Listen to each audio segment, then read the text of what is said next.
So, last session, which was actually last week for once, woohoo! Um, Nice. Glad to be back. indeed. We, touched down on Lumiere. Well, continued to touch down. You guys had already done that, but we kind of revisited some things like security and where everybody was going. You did some trade, got some trade done. You, Doug, I'm forgetting names now. Doug went out to the wilds, an illegal gathering outside of the city where people have races and engage in other fun activities. But it's mostly about the races. Races are through a high forest with large canopies, so that overhead drones and passing ships can't see the festivities. And there's even a little bit of camping, which is hidden with tarps, light blocking tarps over any kind of campfire or other firelight, because the trees on Lumiere have a certain structure that more easily lets light pass through. And a good campfire going in the forest, and it glows. Percy was trying to set up for hiring some security onto the Raza, and also wanted a drone. Well, out in the wild, Doug and a couple of the NPCs and Kana had made some friends with some racers, or impressed them, and one of them happened to run a drone shop, invited Percy out, got him a ride out there. Percy's got a new drone, stealth drone, that he couldn't buy in the city, coming along.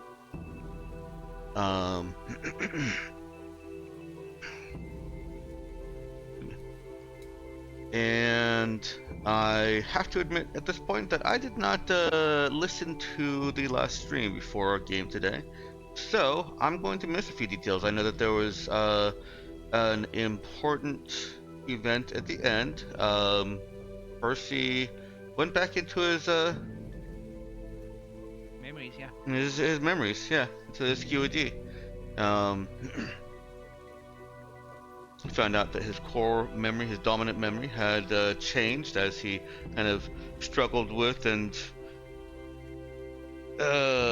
handled some internal issues, and the QED does respond to that, even though what's in Percy's brain now doesn't affect the QED while it's sitting there. His interactions with it do. Or it does affect his interactions with it. Percy...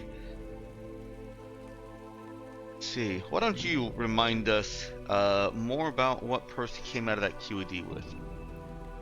Yeah, so he went in looking for memories of like anything that could point him towards where his former girlfriend might be. Got a little bit, didn't get much.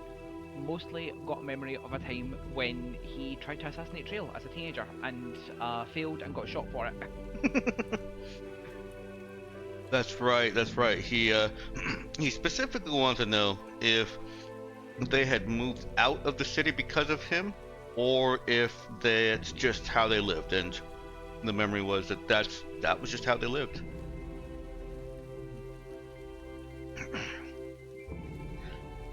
All right, and I know that there were two scenes, important scenes at the end. We did one of them.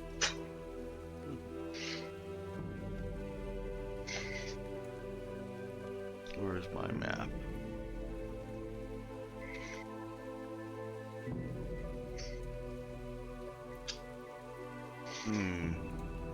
But the box and the name of it got erased, and I don't know why. Yeah. Very strange. Alright, well, Ginjo, what was there were two things. I know what the one we didn't do was. What was the other one? Do you remember? The what? Oh, where we had two scenes and you asked me which one. Which one comes and first? I picked the one that was chronologically earlier. Mm-hmm. I've completely forgotten what that was. Right. Okay. So it's not just me. Good. I'm starting to take. I know the reason I picked, and I know what it implies about when it happened, but I don't remember what it was. Sorry to take delight in your forgetting, but I'm happy you forgot also. Yeah. So it would be, what are we at current date wise? Where are we up to? We would be at the same day that you arrived, 527. We're just crossing over into 528. Right. So the scene that happened would be at least 3 days ago. Mm-hmm. Possibly more.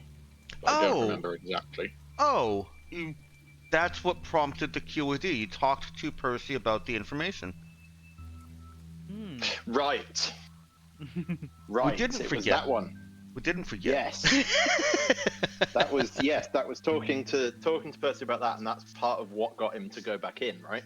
Yes. Because the information that Das found was like they live outside the city for some reason, and that's part of why he was wanting to know. He was worried that he had prompted that, he'd created that situation. Okay. Yeah. We're all caught up. Anybody else remember anything else interesting that happened that my old brain has forgotten? All I've got written down is selling stuff, and there was some issue with one of the merchants, but it got sorted. Oh, yes. There was, because you guys are landed outside, the 180 tons of stuff that you're selling, in big, bulky crates is created an insurance issue and a logistical difficulty that was going to take a week to sort out, and you just kind of let it take a week. All right, so we're not quite. What was? Sorry. We're not quite through that week yet. Go ahead, Barrel. I was just asking what Myokin was doing. I think she was looking at cyberware. She was. Mm-hmm. She had also gone out with Oh no, that was Kami, not Kana. Oops. Yep. My that bad. was Kawana. Kana had stayed for the trading stuff, and then got cyberware done while there was while things were getting moved about. Yep.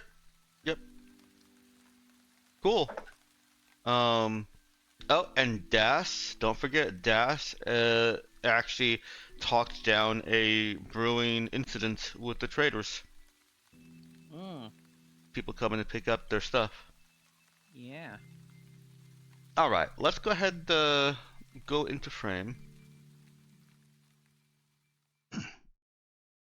And now I will start you off with a paste of the security options that have responded to Percy's ad. Now, bearing in mind that on a scale of 0 to 10, with 0 being absolutely no hinting, I guess that could have been 1 to 10, but, 0 to 10, because this one goes to 11 minus 1. And 10 being we are the Raza in big bold text. Percy decided on a 6. No, Ginja, no. Please, no.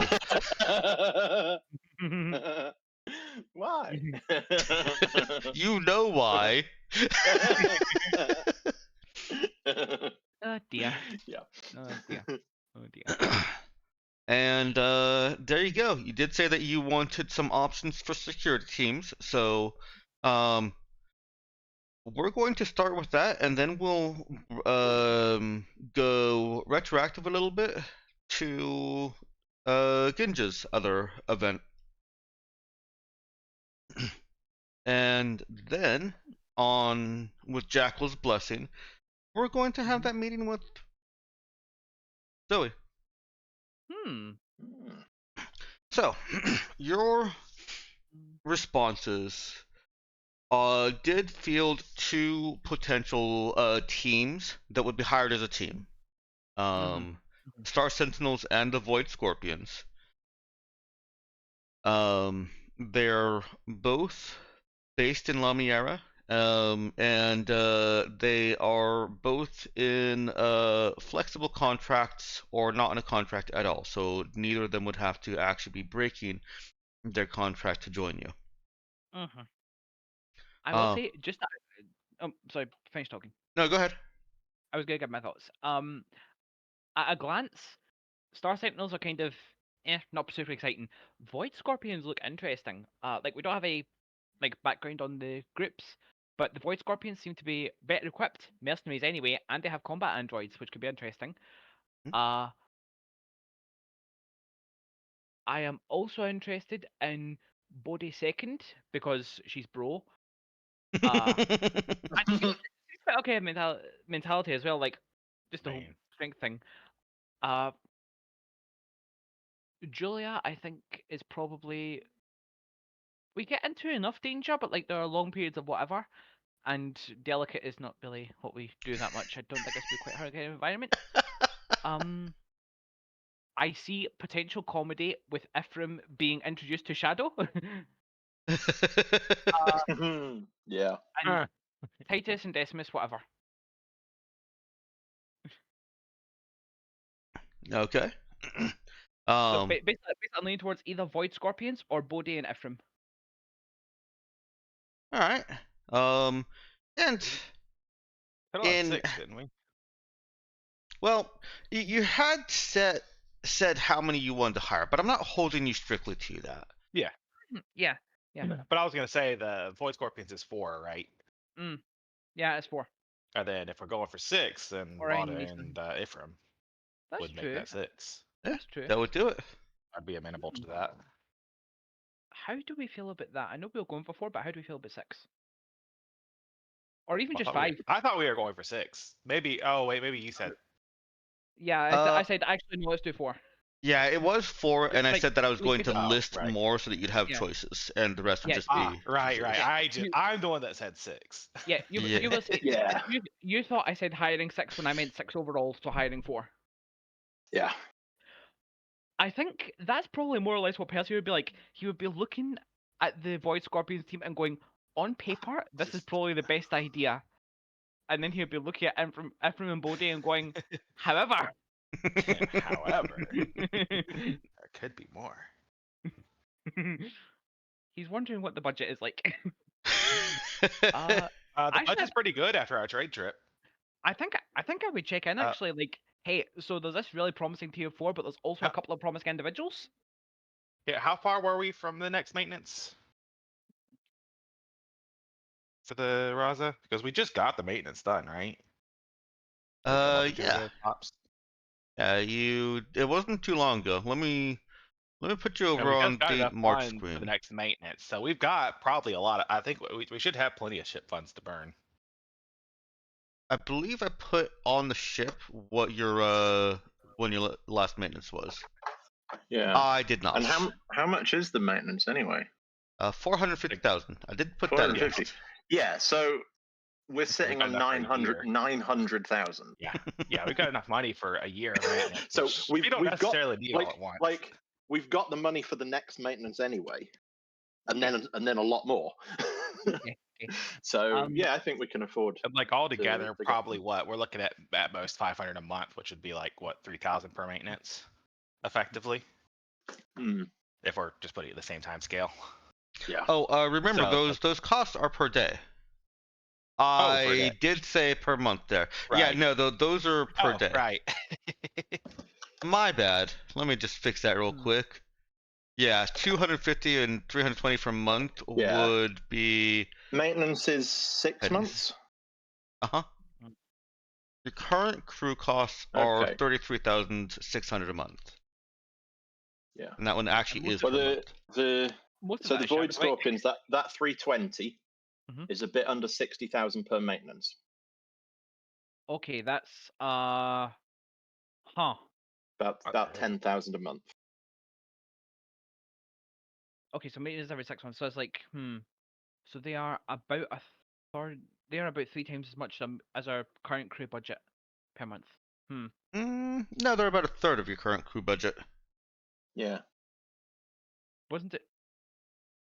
Didn't you say the rest of the crew is 3,000 per month? 33,000. 33,000. Okay, I thought you Yeah. said 3,000. That's why I was worrying. Yeah.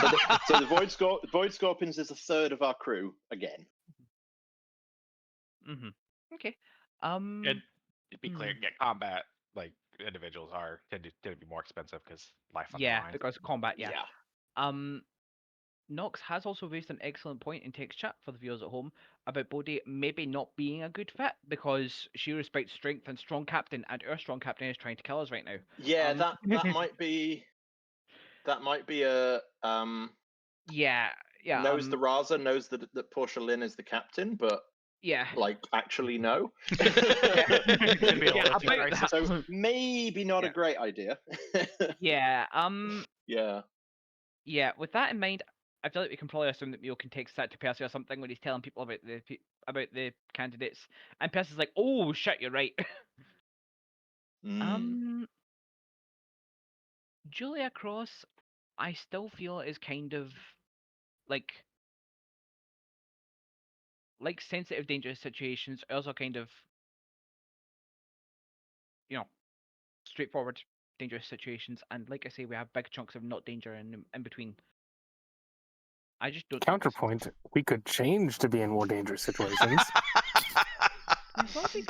We will be getting more guns, and we do have an infrared that we're working on integrating. What do the rest of you think? We are hiring people They so that don't. we feel more comfortable getting in dangerous situations. That's true. When you put it that way, Particularly yeah, particularly in the sense of securing the Raza. yeah, that's okay. Yeah. Question: what are the not stats, but like the guard level of the Void Scorpions? It doesn't list that anywhere. I believe Orion's level 1 and the rest are all 0. Yes. Yeah. Okay. Dex, And I'm guessing it's the same thing with the Star Sentinels. Luke Sentinel is 1 and the rest are 0. Mm-hmm. Gotcha. Dex, can we get like a bullet point of lore for the teams like we have for the individuals? You can certainly meet with any one of them, and inquire further, and we can do that either in character or out of character if you like. So if you want, you can talk to Julia, you can talk to Orion, or I can just give you a little bit of a background on them. Yeah, no, it's just that we got background on all of the people, but for the teams it was just a loadout. Yes. To be honest with you, I did not write out the lore for both the teams. Okay. So I can always ad lib, no problem. God forbid a DM be asked to improvise. But let me ask you first, how do you want to go about this? Because, Nox is asking if any of them ding, and of course, Miyoka needs to be near them to do that. Do you want to set up interviews? Do you want to meet any of them individually at neutral locations?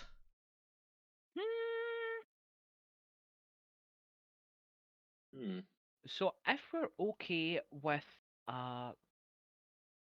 the tentative suggestion of the Void Scorpions and also Julia and Ephraim, if we're okay with that, then I'll set up like a second interview, I guess, at a neutral location with.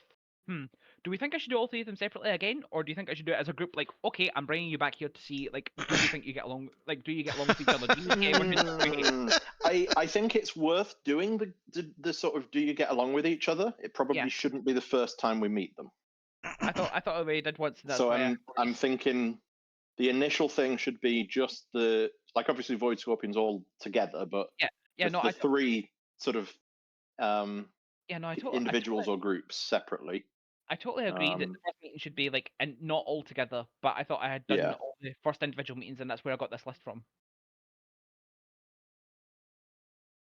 No. This is just responses to you putting the word out.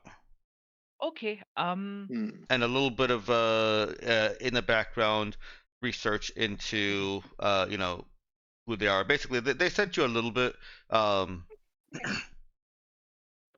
Mhm. but you Yeah, no, haven't I'm met down with to them do some yet. interviews. I'm down to do some interviews. Does anyone else want to come along?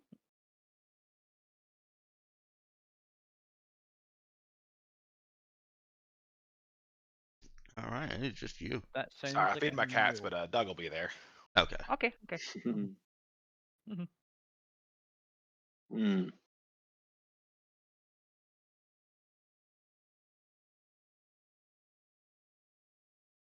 Well, I'll put this pin over here. Right in the planet. Hope it doesn't pop. Libra wanted to not be planet side at any point, right? Um,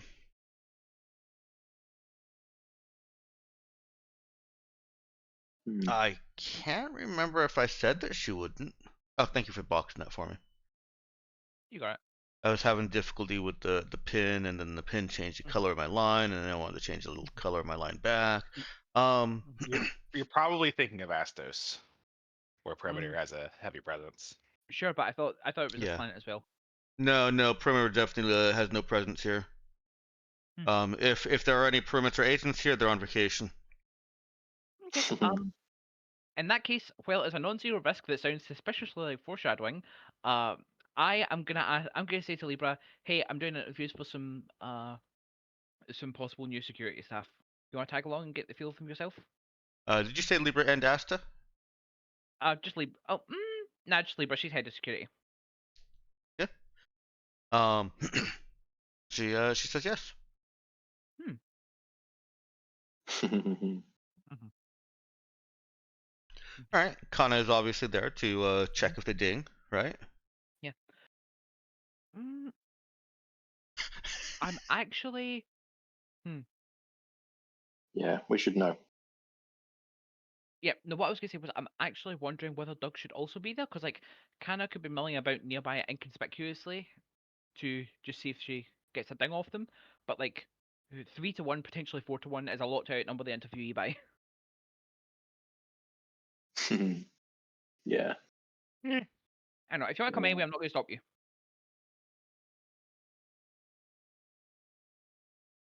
Is this happening while Das is busy with trade stuff? It the timeline is, here? but the trade isn't going to occupy her full attention. Okay. Yeah, the book says I think that it takes all your time, but I don't like that because it takes away your ability to do other things. So yeah, Das can be managing this trade. There's plenty of off time that she can do other things. Okay. Yeah, because if we're hiring new guards, like hiring anyone, but especially security, I just want to have a quick look on the internet, web, whatever networky thing that whatever it's called. On the netweb. And basically just see what I can get on them. Do a background check. You know, have they done things? Are they paid by megacorps? You know, what's their status? Okay. Not expecting to find anything problematic, but it's better to know. So is she part of the interview team, or is she going there incognito? Oh, I'm thinking like not present, just like getting the info from someone and just sort of doing a parallel thing from the ship of just looking stuff up and you know, do they have a reputation? Are they well known? Have they done stuff that we wouldn't like, etc. Okay, gotcha. An online vibe check. Yeah, exactly. Yeah. Like if any of them are tweeting neo-Nazi stuff, then we should probably not be recruiting them. Yeah, exactly. That kind of thing. It's like have they tweeted that they really like Union and they want to support Union at all costs, you know? Have they been cancelled? Yeah. All right. There is one last thing that you guys raised in the chat there. Are they androids or are they androids? Also known as advanced androids. Ada's. Ada's. And Okay. there is a check that can be made. It's basically a verbal kind of Turing test. And it's generally pretty obvious what you're doing to anybody that is familiar with androids and all that. But if you want to check if they're defective per se, then there is a kind of a routine of questions that you can make and a skill check that you can make along with it.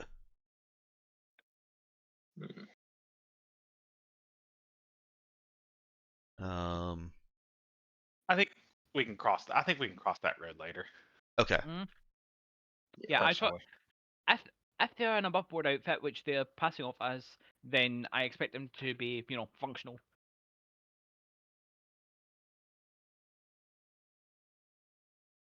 Well, the androids are functional either way. It's just whether they're, more safe than they normally are. That's all the Functional as a question group. there.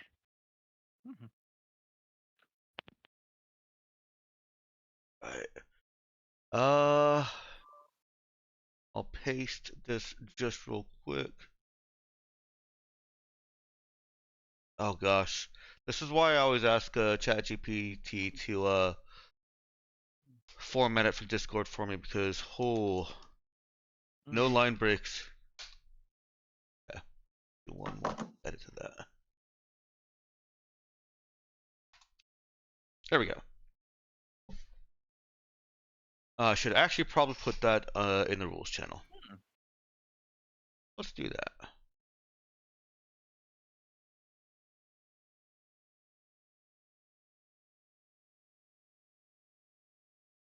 There we go. That's where it's supposed to be.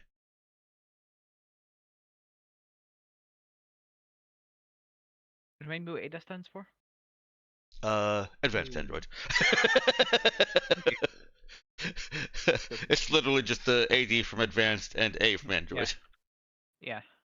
I wasn't clever with this, sorry. Meh. Shrug. That's okay. Well, Satisfactory is, the AI charges that is called Ada. Okay. No. So the effectively, just to sort of figure out the whole thing. Artificial intelligence.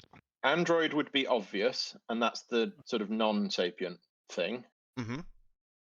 Human would be obvious, and that's definitely sapient. Ada is the middle bit, and it's like if they choose to hide, then you have to really pay attention to figure out which it is.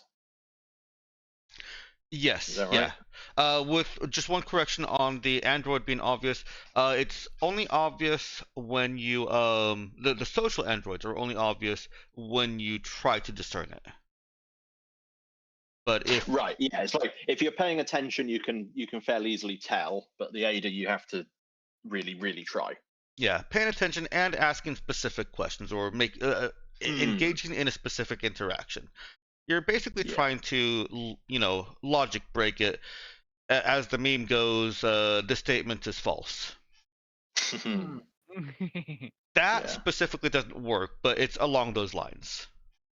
It's trying to figure out how it thinks, and if it thinks one way, then it's this, and if it thinks a different way, then it's the other. Yeah. Show whether it thinks at all or just responds. Oh, what was that? I said, or just tell whether it thinks at all or if it just responds. Right, yes. Okay.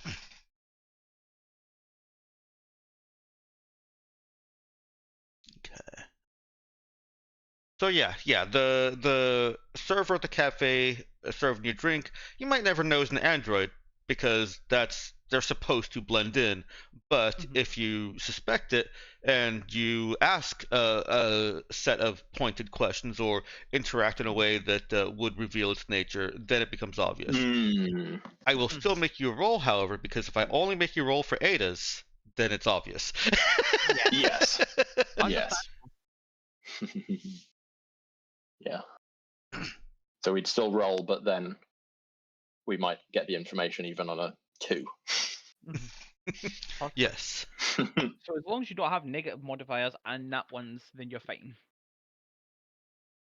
I think specifically an Ada android would be able to pass as human much easier. Like if they're a social Ada. Yeah. At that point, it's hard to tell whether it's an android or a person. Yeah, it's very hard. The physical model androids are a little bit easier, especially if they become like sometimes they actually are obvious on visual inspection. Like Libra's not a good obvious. example, but she's huge for a human. And would draw suspicion. People are allowed to be tall. People are allowed to be tall. It's just that most of them don't But also it's have going to catch people's attention. Yeah, there's even a whole series of movies about a tall girl. I don't think so, Knox.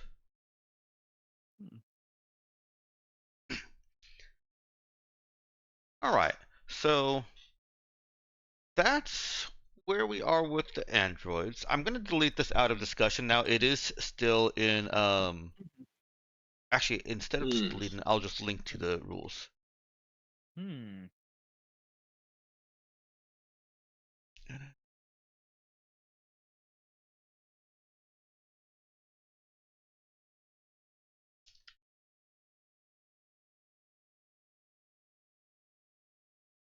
There we go.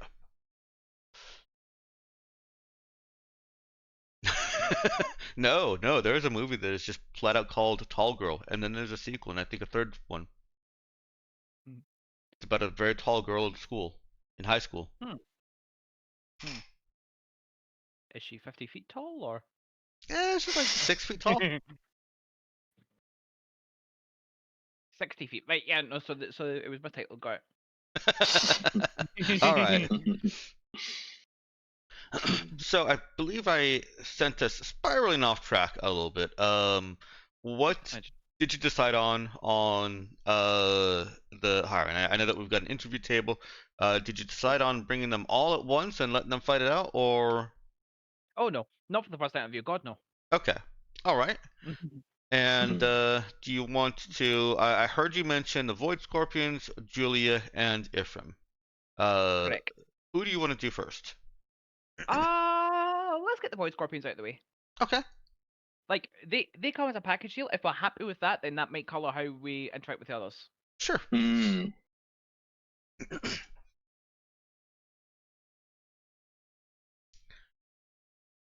So yeah, let's go with the Void Scorpions first. Oh, I did have history written out for them. I just didn't see it because it was right in front of me. I should have just let you keep thinking I was improvising. Yeah. Okay. So yes, you set up a meeting at what do you think? Coffee, cafe, park? Let's say park is a bit too public. Let's say coffee or let's say coffee shop or something. Why not? Okay. There are also specialized locations that are specifically like barriered from observation and even fucks with recordings. So if you took one of these rooms, you wouldn't actually be able to transmit your conversation or anything to DAS on the ship. You might not want to do that, but it has been established that one such location is called Neutral Grounds. It's a coffee place. That's pretty cool, but probably not going to do that. If nothing else, it might make it seem like we have something to hide. Which we do, but we can do it through conversational sidesteps and not through like. Yeah, like we do have something to hide, but we're not going to hide it that way. Yeah. Okay. And as far as sending that information, are you planning on just recording and sending it to her, or are you just feeding information? And the difference between those two is if anybody can see transmissions, they will see the larger data packet coming from your device if you record. Let's transmit. Okay, so just limited information. Just live, yeah. I'll be honest, I slightly zoned out the first half of that. So is it just like we get limited information at the time or everything afterwards? No. It's what you send to DAS. If you transmit live, then somebody with panspectral optics will, or an equivalent, will see the much larger data stream that you're sending. They'll see that you're doing something. Okay. You know what? Percy's actually going to take a look around. Is there like, are there data streams that look like people are streaming and doing other equivalent stuff? Mostly it looks like people are streaming to and not from. They are, watching videos or something, but they're not sending videos. Okay. But if there are still a decent number of data streams in there of like similar opacity or thickness or length or whatever, then that probably clouds our signal enough that it's good enough. Sure, I will that's fine. tell you because it's a benefit to you guys. I know you've got some panspectral optics on your team. It would not. It would be clear to somebody who's looking over that you are streaming out. Okay. Maybe we do record then and take it back after because. Okay. Yeah, I think we do then maybe. I mean, do we care if they know we're streaming out? That's what I'm wondering. I don't know, but like better safe than sorry, right? Maybe. Like just because we can't think of reasons why we should be scared doesn't mean there aren't reasons we should be scared. Yeah, let's go with record and bring back the footage to DAS later. Yeah. And I will bring Libra and tell you what. How about instead of Doug coming along to this one, so that we're not like intimidating them, Doug, you can go conduct the interview with one of the others, and up to you whether you want to do it at the same time or later, and Libra can meet up with you.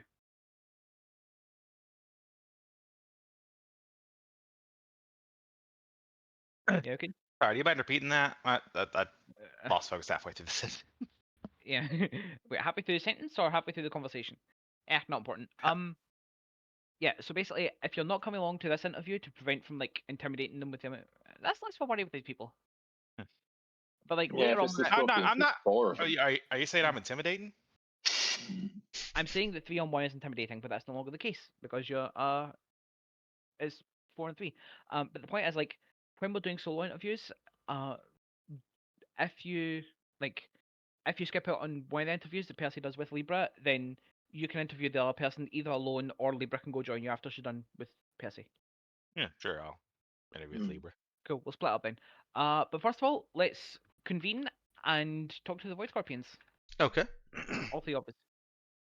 Plus, Myokin presumably hanging out somewhere nearby to ping them and then dip.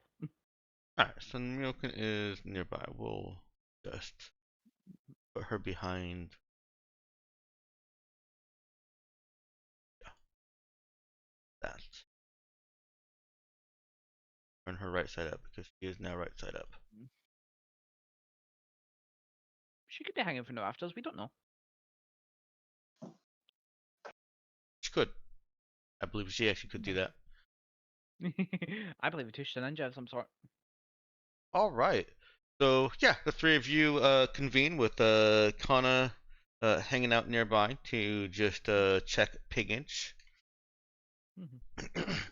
And the team arrives on schedule, on time. And you see what information did I already give you? Okay, good. So you see Orion. Looks. I mean, he looks like a soldier type. He looks like a marine. And Nissa. They're both human.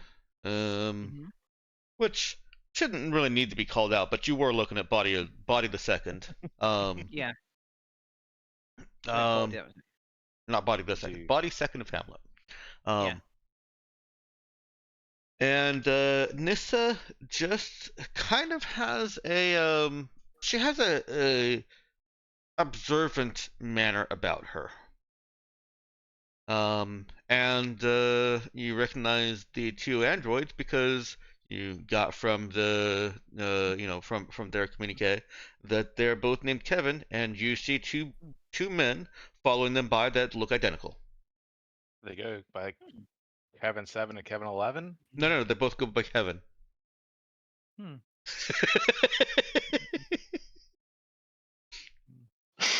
I don't know. Kevin 11's pretty funny though. Kevin 7's pretty funny too. Kevin 7, Kevin 11, yeah. Reminds me of a TV show. Can't remember. Yeah, yeah. Kevin 7. Oh, I mean, like Ben 10. That was yes. Kevin That 7. was the joke I was going for. Yes.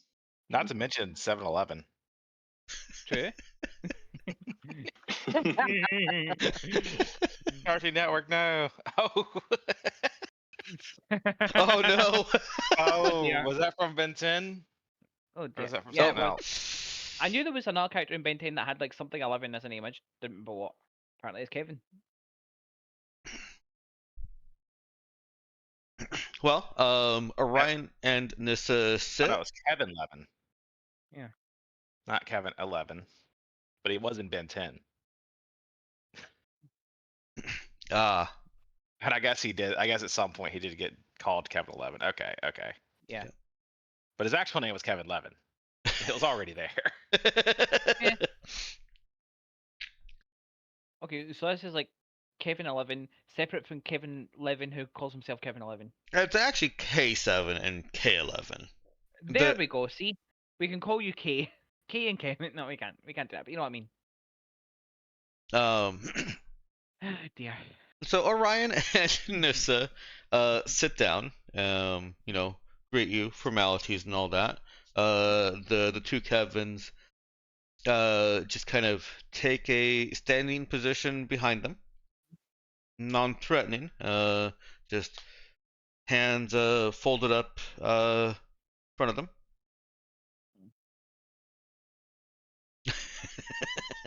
Yeah, his parents did hate him. And Orion introduces them all with a firm and squeezy handshake. Yeah, I'll reciprocate and introduce us by like first names. Nothing more. Nothing more. Okay. Like he's a mercenary. He probably knows. But yeah, and yeah, I guess first thing that I'll lead with is what brought you all to reply? What stood out? What brings you here? Well, he says that they are currently working for a small business, a small lab that is just a business lab that is just finishing up their project, and they were already talking about terminating the contract. And so a couple of days early, they'll be able to get some replacements, and this sounds much more exciting. Yeah, we do have it's not all fun and games, but there's definitely excitement, I can promise you that much. You'll find no better than the Void Scorpions, or minding our own business and yours. And we can appreciate and reciprocate that, of course. Although, that being said, well, you'll understand that can't tell you everything right now, of course. This is as much you finding out about us as it is us finding out about you. So, anything you want to ask yourself? I hate it when an employer says that. It's actually true here, though. I'm gonna let them ask more than one question. Yeah. Look, if I'm evoking the feelings of an actual recruiter in you, then I, a person not trained as a recruiter, I'm doing pretty well. Nissa kind of has this kind of shifty, not shifty look, but Mm-hmm. they kind of look somebody that What? Checking all the exits. no, pretty much the opposite at this point. I mean, she probably did Okay. that already, but more like the look of someone who was Sizing up. just told something beating around the bush that they already know. Hmm. And she also kind of says that she cocks her head. Know who you are. Yeah. And Orion, and that's not a problem. Mm-hmm. Cool. Percy nods. Me and And in light Nissa, of that, we're good with anything. Prefer to stay on a little bit of the lighter side, but not a necessity. And Kevin, just a bot, doesn't care. How's your upkeep on Kevin? Nissa, response to this one. A little slight annoyance in her face. Well, Kevin 11's getting a little bit worn down. It just needs a little extra charging time and a little more maintenance, but he serves and I keep him well maintained. Or not, she didn't say Kevin 11. She said K11. Yeah. Well, you know, as she was saying that you prefer staying a little bit on the lighter side of stuff. Since we vanished for a while and came back, you would be amazed at how little crime we've done. Ryan looks at Percy and then barks out a big laugh. Well, a little bit of crime is okay, right? But we were worried about that. Didn't want to be getting into the kind of things that were before. Yeah, no, that's entirely fair. But basically, Yeah, we don't got no Grand Crusade right now. Yeah, right now it's live and let live, but they start a fight, we finish it. Shrug. You always have. This doesn't actually say shrug, but you know. And this asks, what about your captain? Where is she? Working for Darkstar, wouldn't you know it? Yeah, we're not sure how that happened either. Orion's eyes pop up. She left? Hunting us down even. Oh, yeah, should mention that. Sorry. They both look at each other.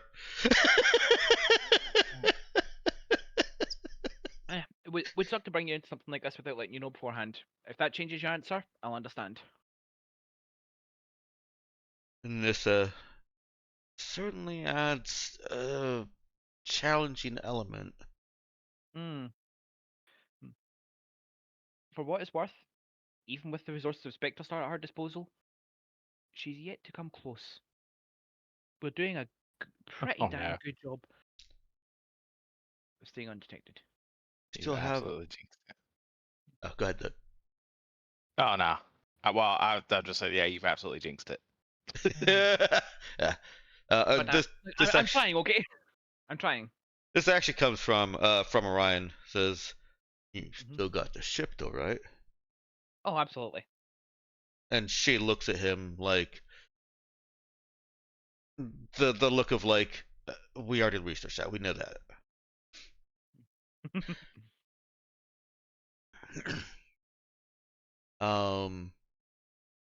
And he does ask a question of what kind of action are you expecting to see?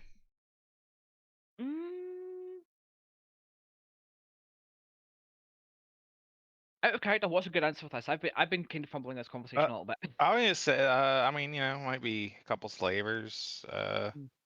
Yeah, some unknowns in the near future. Yeah. Yeah. So let's see. I think it's probably safe to say like some slavers. The corporations will probably not be happy with us if they notice that it's us, and that could get hairy. We'll try and talk out of. We will attempt for that to not be the situation, but things might go sideways. We don't have any big fights. We aren't picking. We don't have any big fights in the future planned. Obviously, We don't have any big fights planned apart from the thing with the entities, which I will not tell them in detail. I'll just say there is another thing. Not likely to put you up against experienced people. Can't really tell you the details because it's weird unless you sign on. Nox raises a good point. What kind of bigger fights are we expecting to pick? the only bigger fights would be perhaps one with the megacorps right now, right? While you guys are discussing this, I assume that you've sent some additional details to Das, and Ginja, go ahead and roll me. Let's see. So this is going to be programmed because you are trying to navigate the extreme censorship of Lamiera for information that's not already on your ship. Yeah. The extreme censorship and information control. Big Brother is censoring. Big Brother is watching and disapproves of your reading habits. And you've already seen that in action because you really can't find anything about Zoe. About Zoe as a bad person. Yeah. Okay. So, in program? Yep. Still not hacking. Hacking? No. No. Okay. Not quite yet. 14's Alright. not bad. That's not bad. Sorry, I didn't mean to actually interrupt you guys' conversation about how to say this. Go ahead, continue. Yeah, so Nox, what other big fights are we particularly expecting to pick? In addition to that, there's like slavers, self-defense, and entities which we won't tell them the details of.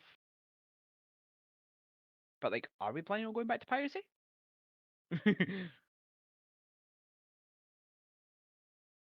Keep in mind that Nox is muted. True, but Nox was also typing. That's also true.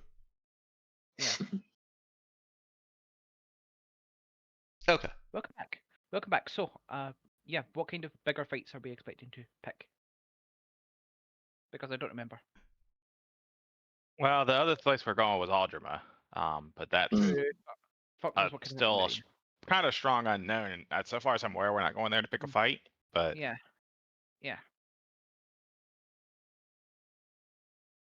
we don't know really what'll happen. Yeah.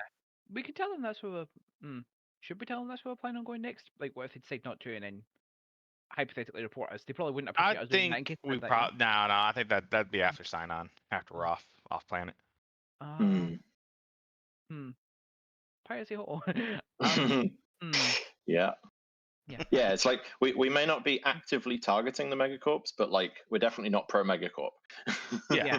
Oh, I mean, yeah, we might get into a scuffle with them, but we're not like looking to take on any like I think base of operations. I think or probably any the best headquarters or anything. I think probably the best way of wording it is that stealing from mega corporations is okay. We will try to avoid murdering people want only. Okay. How do we feel about that? No, like that's not my final answer, but how do we feel about that? Yeah. Good enough. Okay. Good enough for me. Yeah. So that's basically the thrust of the answer that I'll give them, Dex. Who are we planning on fighting? Like defensive scuffles with whoever tries to pick a fight with us. Slavers. Targets of opportunity. Yeah. Some targets of opportunity, but again, focusing on like taking stuff from those who can definitely afford to lose it rather than wanton murder. Yeah. Basically like that Robin Hood fella. Yeah. Except we're not necessarily giving back to the poor. No, we are relatively poor compared to them. Slavers are on site, and we actually have a list that we can hunt. And let's word it as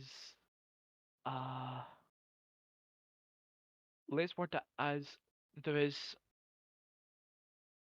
Shall we say that there is another thing, like another possible bit of danger that we'll be poking into, which is unlikely to be up against like severely experienced personnel, but details on that one are classified unless they join. Does that seem fair? Is that in reference to Aldrima? That's in reference to entities. Oh, it's entities. Okay. Yeah, I mean, I guess that's. Danger unlikely to be. I still don't know how we. I don't know how we, as a group, really feel about the entities. It's kind of a threat looming in the background, right? I think we are anti the universe exploding, and the only reason that we're not going there right now is because we wanted to go to Aldrima. Like, I've been pushing for that since we found out about it. We are going to be poking our noses into that trouble. Or at least, even if we as a crew aren't, Percy definitely intends to, and he is the one conducting the interview. Okay. Yeah. Fair point. Yeah, Dex, I'll just say it's like, we're planning on poking our noses into some other trouble that I can't really tell them about unless they join. They both look at each other, and Nissa nods, and Orion looks back at you. Well, do we need a? Do you want to do this by contract, or? And Nissa jumps in. We'd like a contract. Yeah, no, that's at this point that's understandable. Our HR lady isn't here with us, but I'll put you in touch with her and she can help you get the details sorted out. Okay?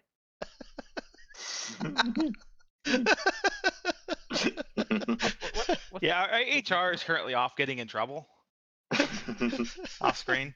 Yeah, she is. For all we know, Elaine is in prison now. She's making friends. She's making friends. All right, let me get to Das the information that she has uncovered. It's clear that House Belmont is not as good at information scrubbing as LaRue is. LaRue probably spends more on data scrubbers than on Army. Information is power. Yeah. Yeah, he definitely clearly knows that. So Kane, some potentially troubling information comes up about Orion Kane. He is a formal Navy not officer, soldier, Navy soldier? Are Navy called soldiers? Maybe. Seamen, pronounced carefully. Spacemen for Space Navy, I imagine. Spacemen. Let's go with that. That's safer. Yeah. Third in the Navy. Yeah, there we go. He was a member of the House Belmont Navy. House Belmont is the one that actually owns and operates the shipyard, and has a slightly larger navy than the other houses because they have a shipyard. How long ago is that? Well, he was dishonorably discharged for insubordination about 4 years ago. Okay. Yeah, Who cares about that?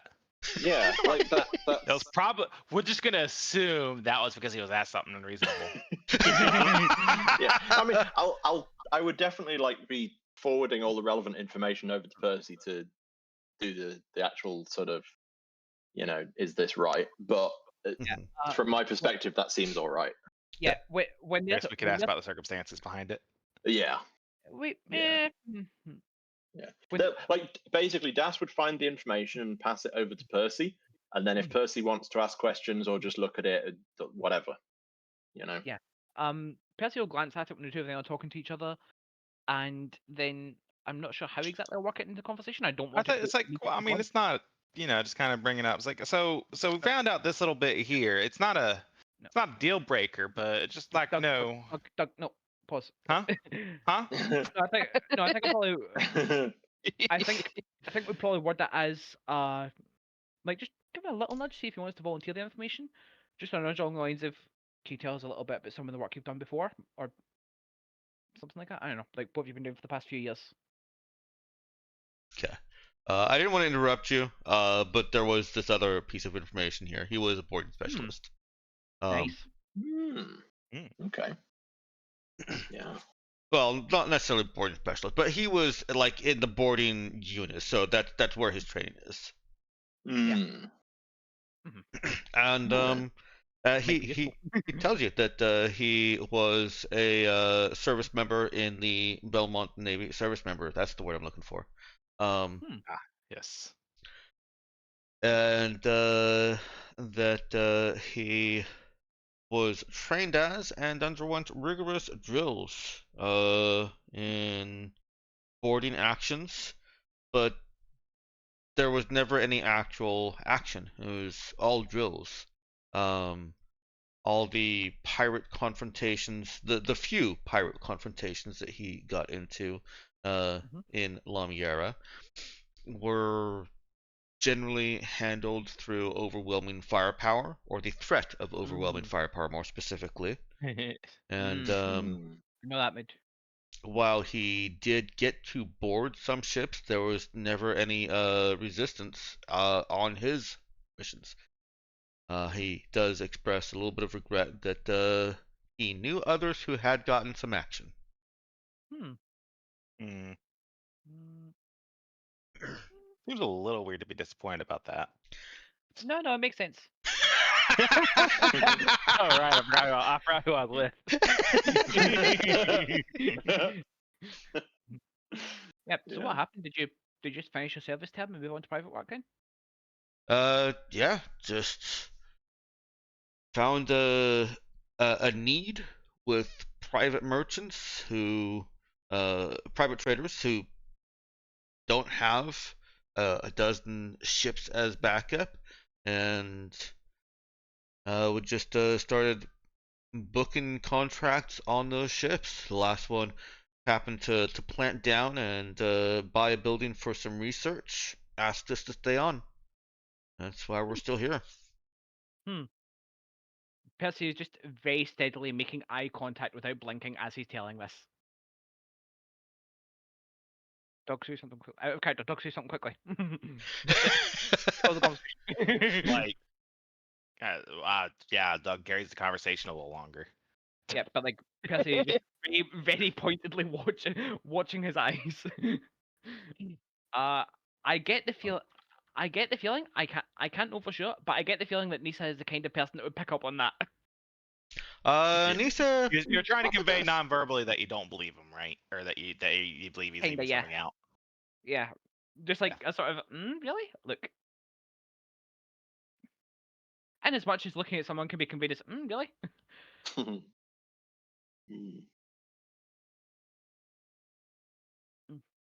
at the same time, like, if he's not going to admit it, we're not going to force him to admit it. We know anyway. It's not great that he didn't volunteer, but you can if you want. Yeah, fuck it. Now, I will point out, you didn't ask why he left the military. You asked him what he did after, unless I misunderstood the question. He didn't evade it. He didn't really evade the question because that's fair. Didn't ask a question that would. Yeah. That's fair. No, he was asked a question. The question that he was asked was that he finished his term out. Okay, and getting dishonorably discharged is not that. Then I missed that part. Yeah, that was.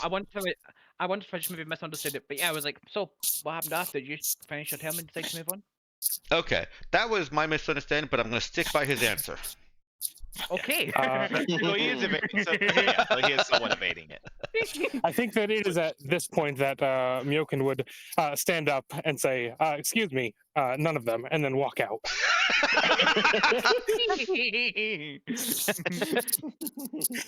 Both Kevins turn their head and look at Myokin, and in a more human manner. Background noise. There's a little bit of background noise. In a more human manner, Nissa and Orion look over, and then Orion looks back at you. Is she one of yours? Yeah.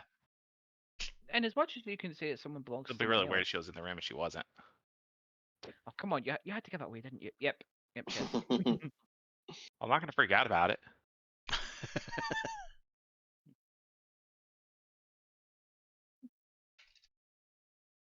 Okay. Nissa, well, you got a 14. I'm not going to make you roll again for Nissa. Nissa is also former House Belmont military, but she is ground troops.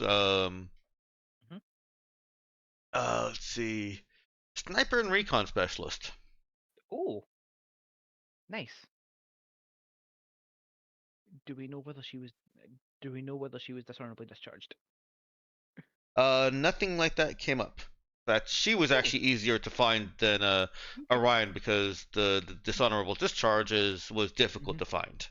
Yeah, I don't think that's so. Is that supposed to be public record? I don't know how that works in real life.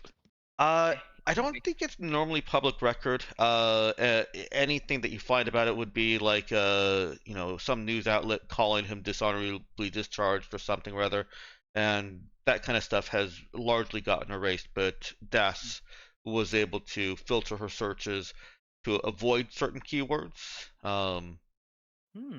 And or use different keywords that hadn't that's a better way of putting it. To use different keyword searches and filters that hadn't already been tried to find the news articles that she found, or not news articles, but blog posts. Records, yeah, records. Really bored bloggers. Yeah, could also just be somebody on space Twitter. It is not SpaceX. Fuck that. It is space Twitter. Just from like somebody. We'll just actually go with that. Like a family member or a mother or father is telling her 80-year-old friend that she's heartbroken her son was discharged, but is not using any standard words you would use there because she doesn't really know military culture, and so it didn't get picked up in the sweeps. It's So probably like some typos. Yeah, typos and just some old social media post from family to friend about bemoaning their their disappointing child. So how do you feel about your Nana? Wait, do you actually ask that? I didn't think so. Nissa, on the other hand, there isn't much about her, but what is public, and she was released according to what Das could find with no dishonor, no issues. In that case, I am going to pivot the conversation by saying, and so you mentioned service. Was that where you met the Kevins, or wait, how'd you meet them? I'm curious, if you don't mind sharing. No, picked up Kevin's over on in-house Metro.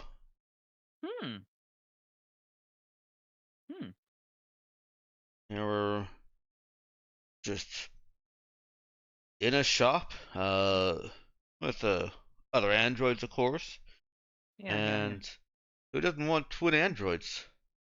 And with the names, designations K7 and K11. How can you go wrong with that? Right, they rhyme. That's fantastic. Well, they're both K and then Ven. Kevin. Yeah. Kevin, 11, 7. Yeah. No, I get it, but these are all working with each other. Yes. Are twin androids like? Is that a phenomena or just something of a gimmick, a marketing gimmick? Most of the time, they're given slightly different features off the line. But is it a marketing gimmick where they are made intentionally as twins, quote unquote? I guess maybe they could have.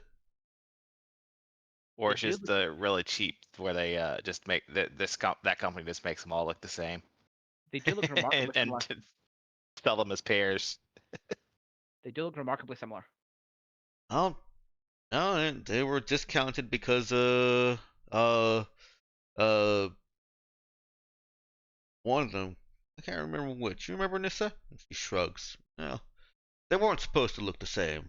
One of them is defective. Huh. I need to decide which one's defective.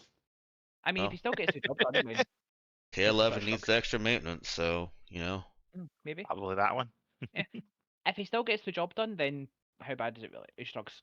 It's like buying a knife that's dull on one side, still got a good blade the other side.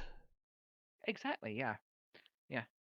Libra is.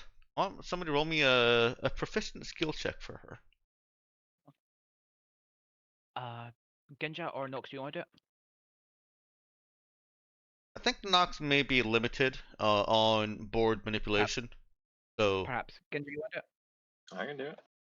What am I doing? Proficient for Libra. Prison skill check, yeah. Okay. Yeah, to see how is she taking the talk of androids being bought and sold.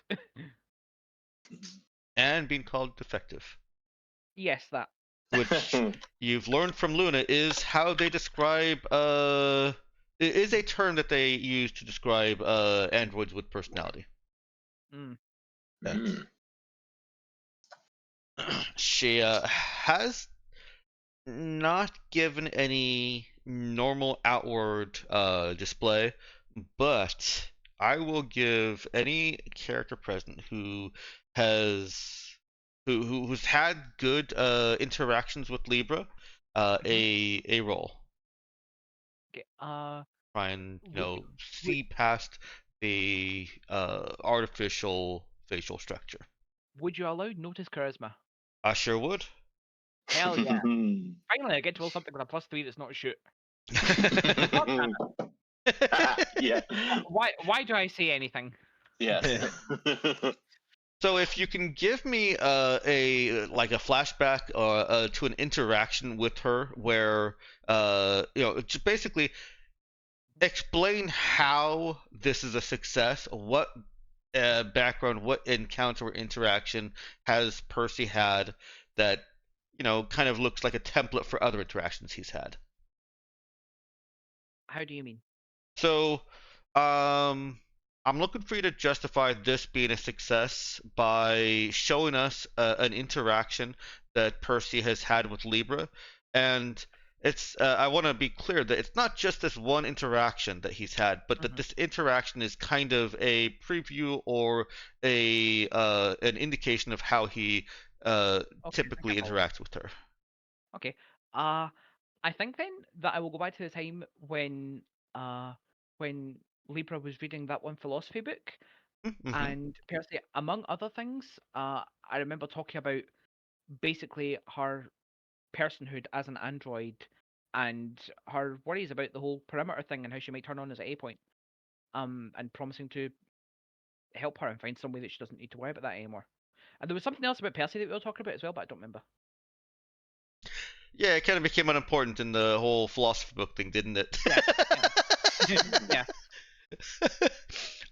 Okay. With a 6, Percy can see that this is affecting her, despite her held together exterior.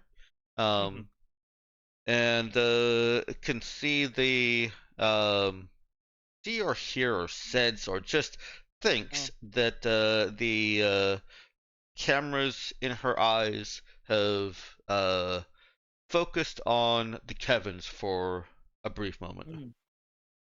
Yeah. Basically, I just pick up on that she's rattled, but doing a good job at hiding it, and basically just at a girl flicks through his head and then back on topic. Yeah. And also just like a mental note, like talk to Libra later. Is she okay? But yeah, I think we've gotten a pretty good sense of you. Hope the same's true in reverse. Doug, was there anything else you wanted? Libra as well. Was there anything else you wanted to go over, or? You sure don't want to ask about circumstances? In character, out of character. In character. Nah, it's fine. It's fine.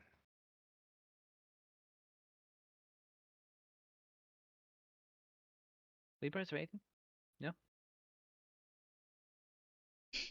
She shakes her head. Okay. In that case, Orion, Nissa, unless anything y'all want to still talk about. Ryan shakes his head also. Oh. Ready to serve. Okay. Give us like a little time to think about it, like maybe next couple hours, but I personally am leaning strongly towards hiring y'all, and I think these two agree. Yeah, seems good to me. Just need to figure out where our HR's gotten to. Yeah, she does. That's hilarious. She's a character. She's a character. Let's put it that way. HR, am I right? Is it just me or does our HR woman cause more HR incidents in the West Office? Anyways. As we're walking out of the room. Yeah. Yeah, that's totally fair. But yeah, we'll be in touch soon.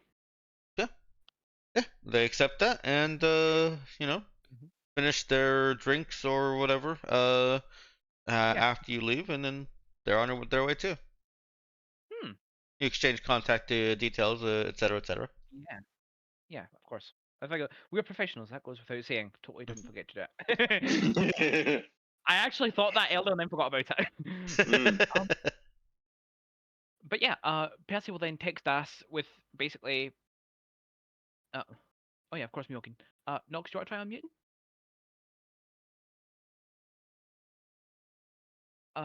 Percy will basically text us with no huge worries here. You?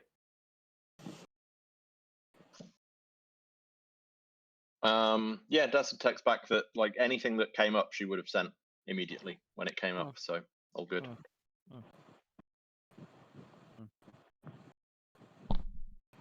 Yeah. And then Percy will look at the others. Yeah. Thoughts? I like them. Nissa's cautious, which is a good thing. Orion seems friendly and evidently knows his shit, even though I'm a little bit worried about the discharge thing, but like not overly so, like insubordination Dash said, right? Yeah. I mean, I blew up governmental buildings. Exactly. Exactly. Yeah. Exactly. Who are we to discriminate based on crimes done in the past? Yeah. Look, all I'm saying is, like, I would bet credits I'm a quicker draw than he is. So if they ever try and cause trouble, yeah.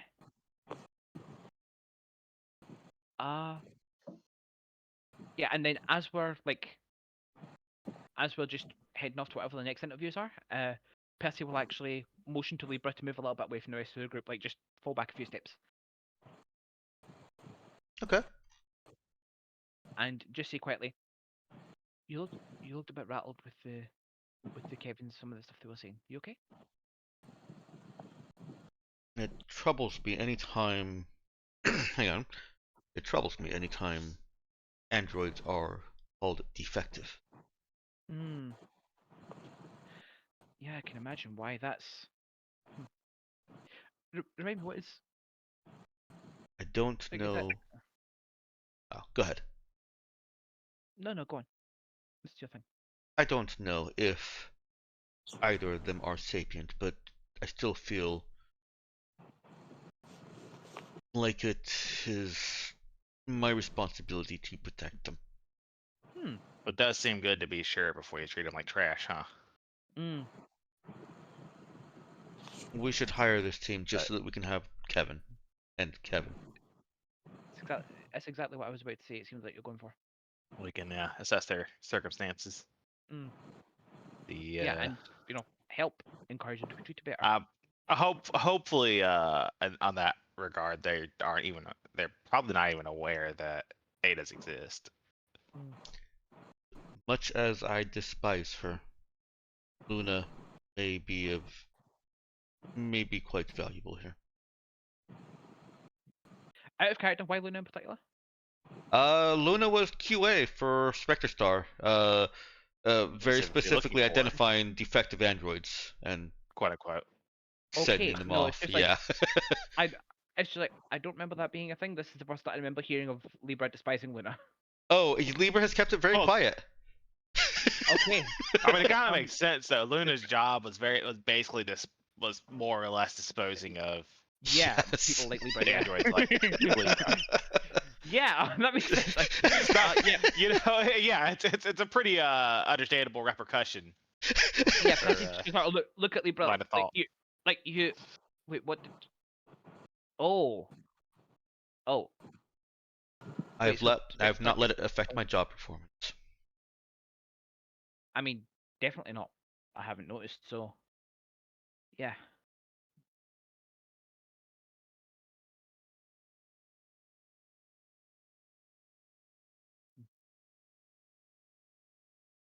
You know, Percy is actually gonna make a note for himself.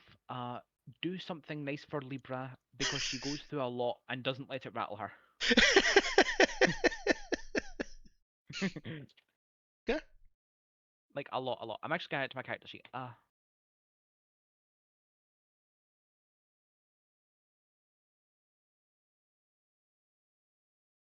All right.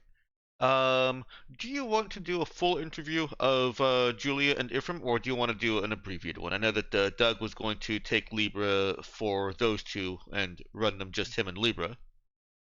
Yeah.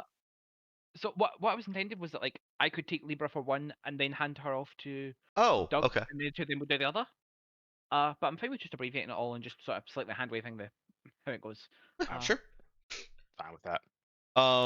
I'll go ahead and just kind of let you roll well for all of them. Julia, nothing really alarming comes up. She Good.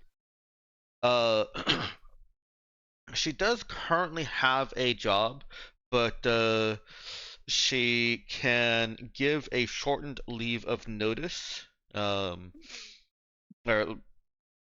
shortened notice that she's leaving. 2 weeks isn't required, but she would like to give that and as much of it as possible. She will be very clear that she is willing to leave her former job because it is low stakes and does not challenge her. She she is a competent leader, but does not expect to immediately be in charge of anybody on the ship.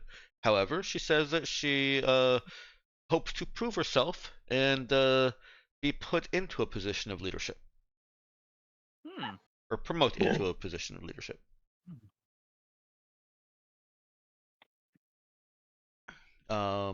Any questions about Julia?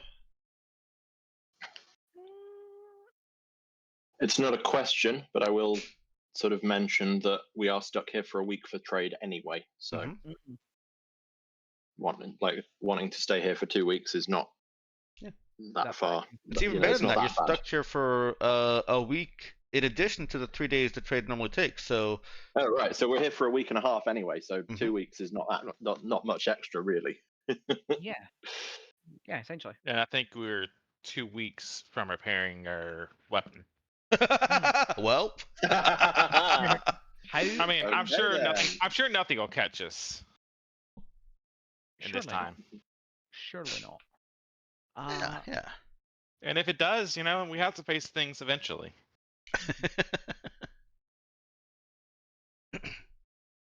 And Ephraim is. What did I tell you? I told you he's a kind of Garen native. Yeah, I believe so. Let's see. Yep, joined a drug runner ship. Hang on, Ephraim.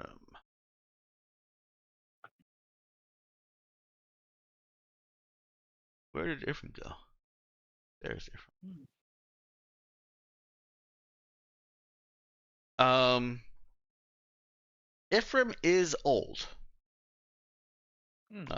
Ephraim looks old.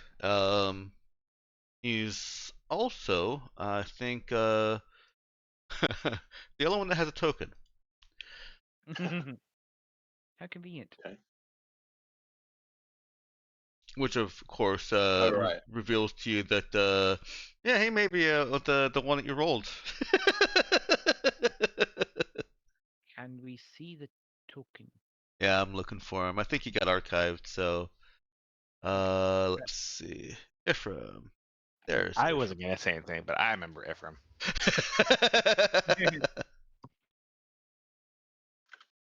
I also remember Ephraim. I have very strong memories of Ephraim. Good strong, bad strong, or just strong strong? Are they strong? Refuse like to answer. There's Ephraim. I feel like he had a weird scene at some point.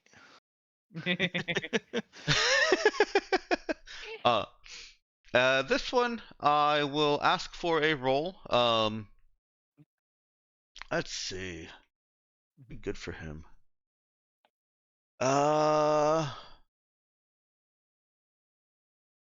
This is more of a background roll, but it is still observation and insight. So we'll start with notice. And if I were to play things out a certain way, I would say that Doug should probably be interviewing Ephraim, because Doug has a more relevant background. What's For that this supposed to role. mean? He's also a bombardier. Yeah, sure, that. I don't actually know. I don't actually know. So go ahead and roll me a notice with wisdom. And while you're rolling that, I will say that Doug recognizes some scars and burns that may have come from handling explosives. Oh wow! Oh. And Oh right, that background. Yeah, sure. and Doug recognizes, doesn't have the memories to know why he to actually reference this, but knows enough about his history to know how he recognizes. Ephraim looks like an addict.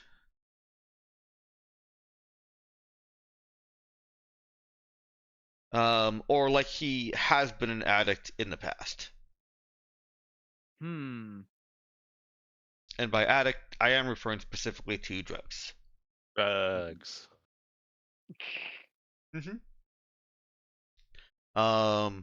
His background certainly is impressive, but is by his words only. He was a guerrilla warfare freedom fighter with 40 years of informal training in explosive CQC. And I guess he does admit to this, and experimental drugs. Combat drugs. Yes. Katagiris isn't exactly known for being a tech high point, and so any drugs they manufactured there were certainly experimental. They also don't have a whole lot of infrastructure, so there was no FDA to approve anything. How convenient.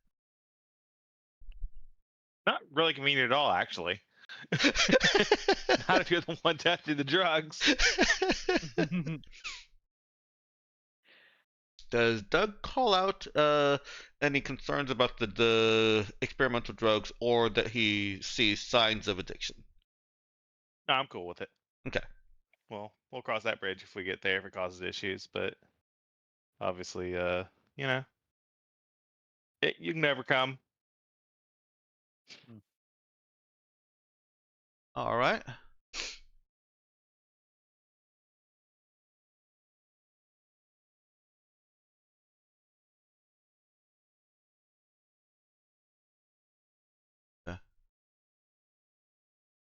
Yeah. All right. Ephraim and did I say Julia? Got her name already. Yeah. Yeah, Julia, do not come with any request for higher pay or anything. So standard pay for a G0 is, I believe, 20. It's actually quite cheap for G0s.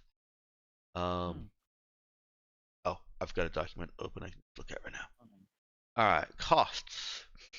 Guard 0 is 20, guard 2, guard 1 is 40. Oh, which means I priced the mercenary teams extremely high. I'll adjust that. Okay. Viral.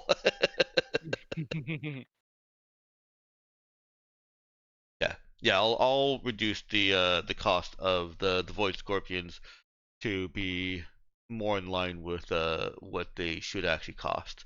It's still going to be Yeah. more than if you were just paying them normally. That's fine, because it comes with a team with androids and kit. Yeah. Yeah. But as it is, even if they were all 4 were 1s, that'd be only 160. And so 320 is too high.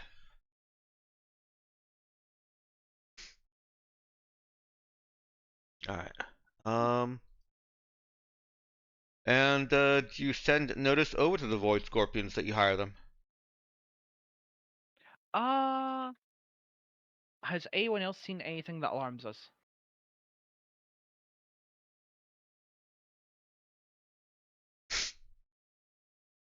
That's not yes. We'll go for it. Okay. I mean, if I'm not screaming, I'm not alarmed. So.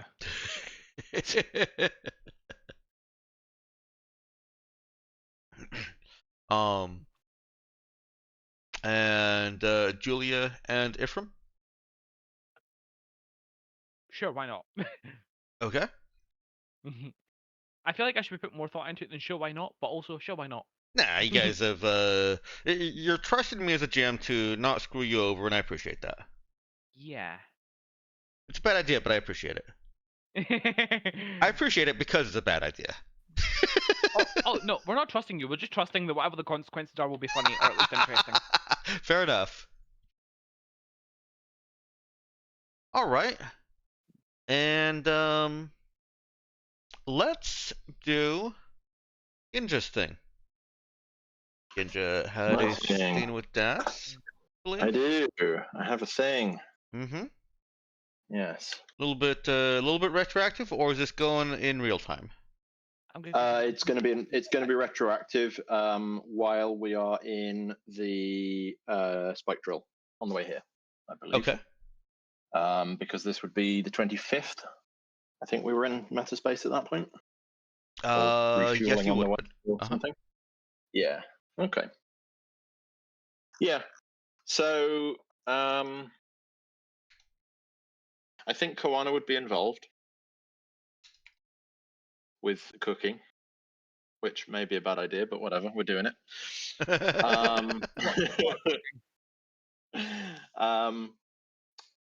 But yeah.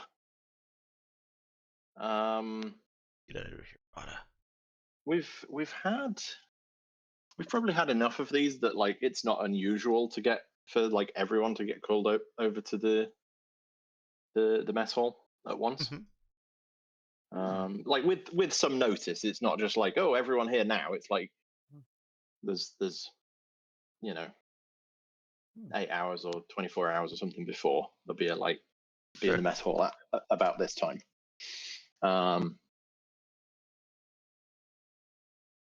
But yeah, this one's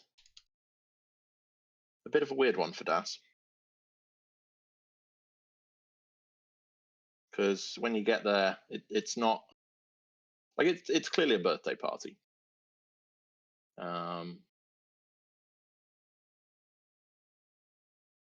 But the normal sort of happiness. I mean, it's not like a unhappy thing, but this is a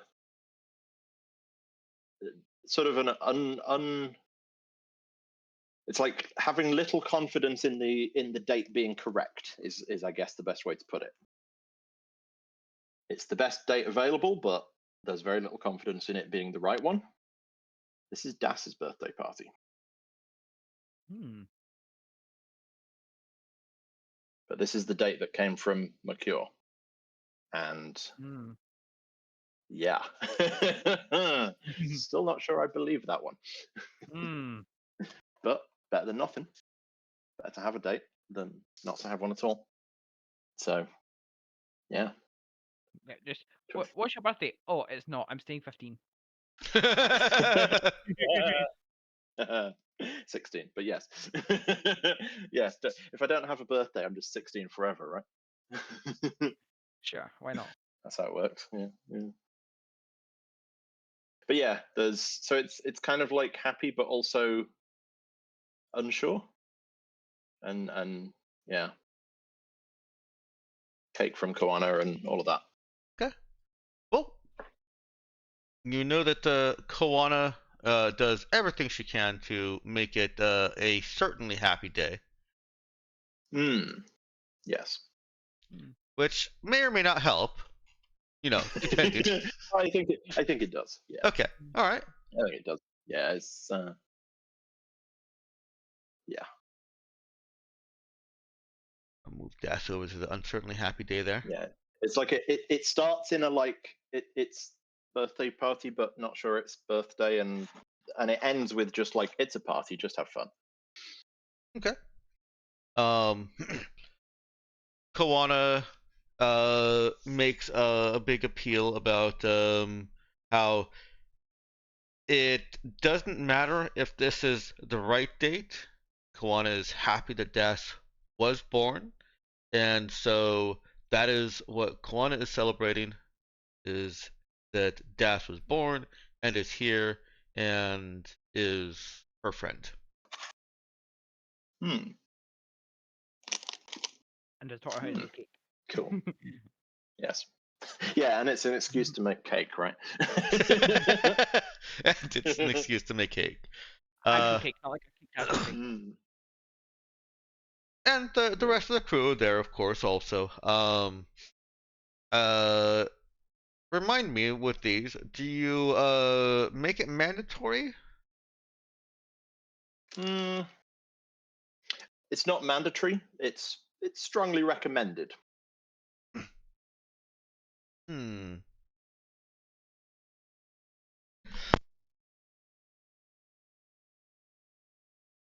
All right.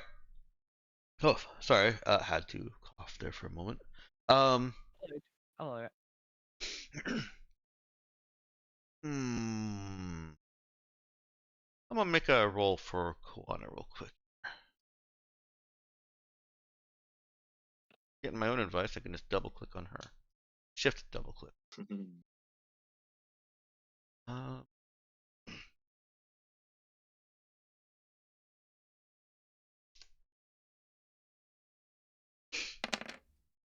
Oh, a low roll for her. All right. Koana does not do anything with the invitation to try and bring more people around. There are some that do not show up. Some that you expected would not, because they are the Dougs of the crew. You've got Elena and Chishin, who are just fantastic workers. Chishin does show up.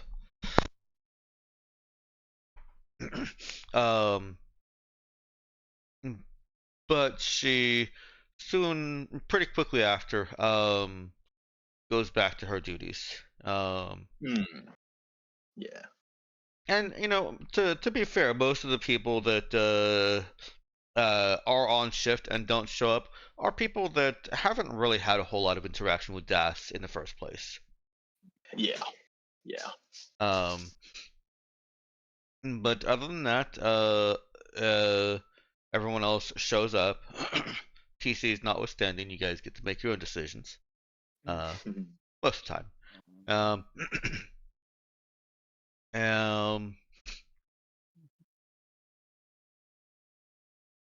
And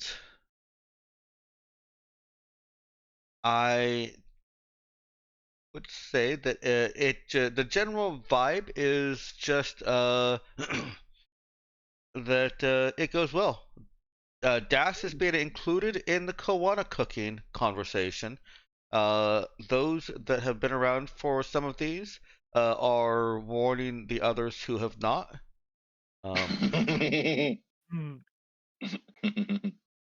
And it's a friendly warning, just be careful how much of this you eat. And then there's joking about how Koana and Das only know the meaning of sugar, and different types of sugar. What, you mean there's other things that go into a cake? Exactly. That's fun. As in exactly. Why would you even think that? um, and would you say that there's any DAS themed activity?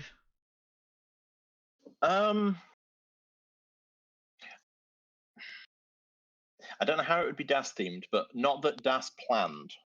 That's not to say that NPCs can't have planned something. All right, turn it over to PCs first. Would any of your characters have tried to connect with Koana? I don't know if there's too much warning about this one though.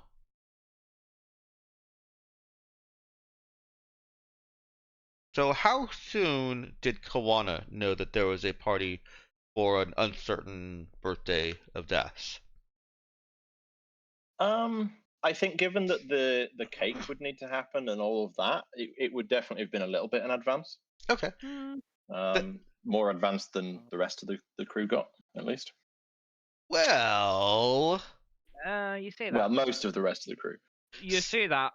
So yeah, okay. Koana probably just told everyone, right? Didn't tell everyone, but that does open it up for if any of you want your character to be involved in the prep or come up with something, then Koana will absolutely have gone to you and said, "Oh my God, she's having a birthday party and she's uncertain that it's hers, and I want her to feel like the best birthday ever."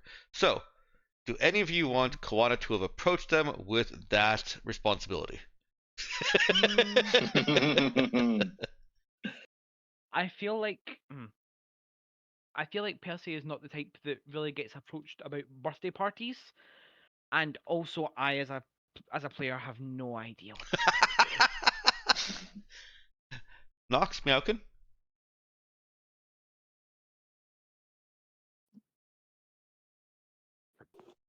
That's his birthday. So, I don't know. No.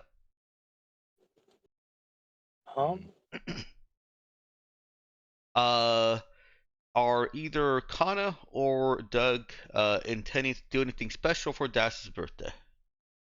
Man, I'm trying to think how explosives. I guess I could set up little confetti cannons. A different kind of Douglas special. Okay, then Koana does come to Doug. Excitement damage. Yeah, Koana does actually come to Doug and wants to know if he can make digital fallen code fireworks, kind of like the Matrix screensaver, but 3D and across the entire room. That sounds a little too ambitious, but I can see what I can put together.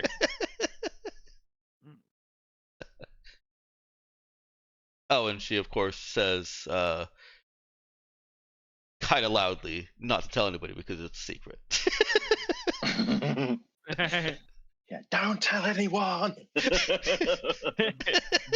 Yeah, she's walking out of the lab and she looks back and says, "Don't tell anyone." All right, well, I don't know if I can hold myself to that if someone asks me what I'm doing, but we'll find out.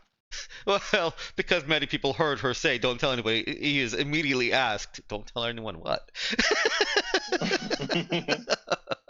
Oh, well, I'm not going to immediately break it that fast. Nothing. I'm more likely to make a honest mistake later on, though. Yeah, fair enough. I'd say Doug only has like a day and a half of advance warning on this. It seems if I read Ginja right about all the time that Das might have given, or is that even too much? Yeah, I mean, that's day and a half, 2 days, something like that. Okay. Basically enough to get the cakes ready, get everything else ready, but not like so much that it's like all over the ship. So I think Das knows that like anything Koana knows is gonna end up across most of the ship eventually. So it's kind of give enough warning for the preparation to happen without it being all across the ship before the event. All right, fair enough. I feel like it's just gonna be easier just to go some sort of party store here. Well, you Give guys it are short in notice. Metaspace. Oh, This is a Yeah, this retroactive is- when you're drilling into March. oh, okay. Yeah, we're still in Metaspace at this point. Gotcha. Because I only noticed what the date was after we'd arrived, and it's like, we've gone past this. All right, so we're gonna have to improvise. Got it. Mm-hmm. The only idea that I had was maybe being an extra fast delivery service, but if we're still in Metaspace, that idea is right out the window. I don't think it. Yeah. So I think what Douglas is probably going to end up with, it's not going to be like numbers and letters, but it's going to be like, black and green confetti, like shaped so it does kind of like spiral when it falls. Maybe, Okay. It's obviously it's not going to be perfect at short notice. Yeah. Kana is positive about this. She does ask if it can be made to spell out "We love you, Das" in binary. Yeah, I can't do that. I was wondering if there would be any like computer themed stuff that we could do, but like how would we do that without a computer person? I mean, we could print a banner that says that. I'd just make it kind of.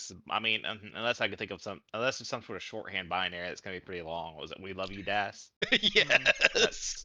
It's very long.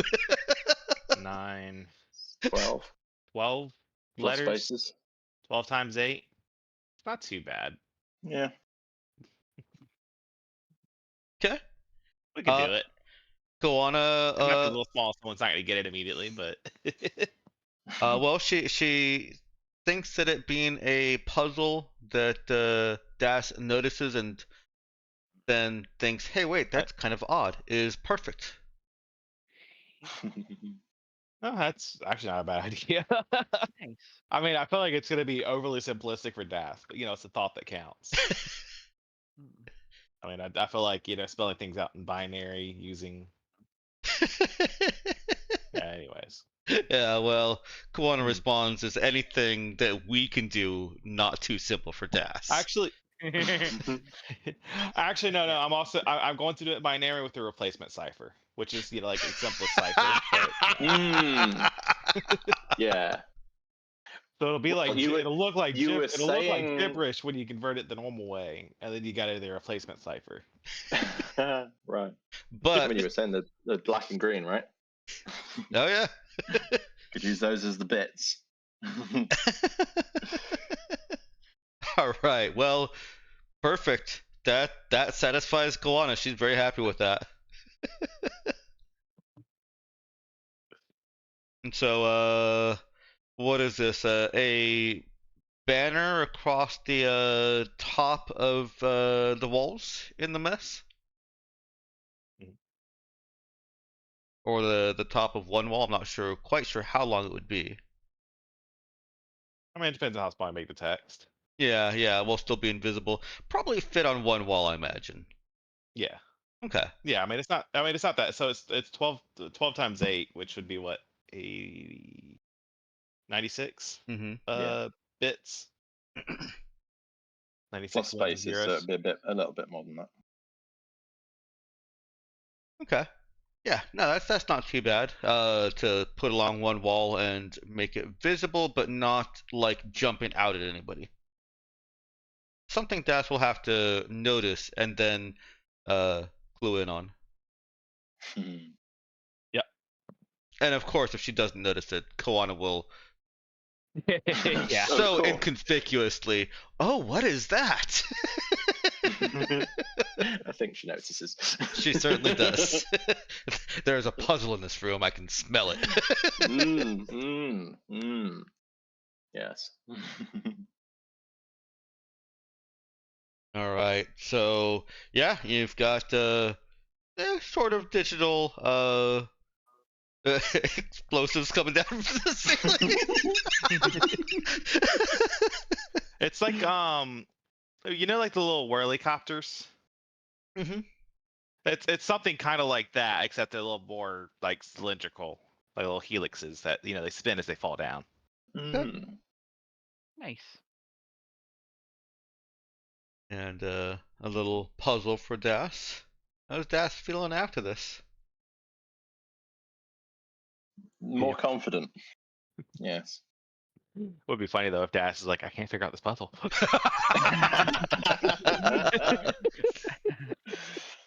How much does she focus on it, and how long do you think it takes her? Um, To be clear, the replacement cipher is probably just like shifted the letters by 1. yeah. I mean, I think as soon as she realizes that there is something there, not just like randomly placed, as soon as she spots a pattern, full attention is on that and solve it, and figure out what this is.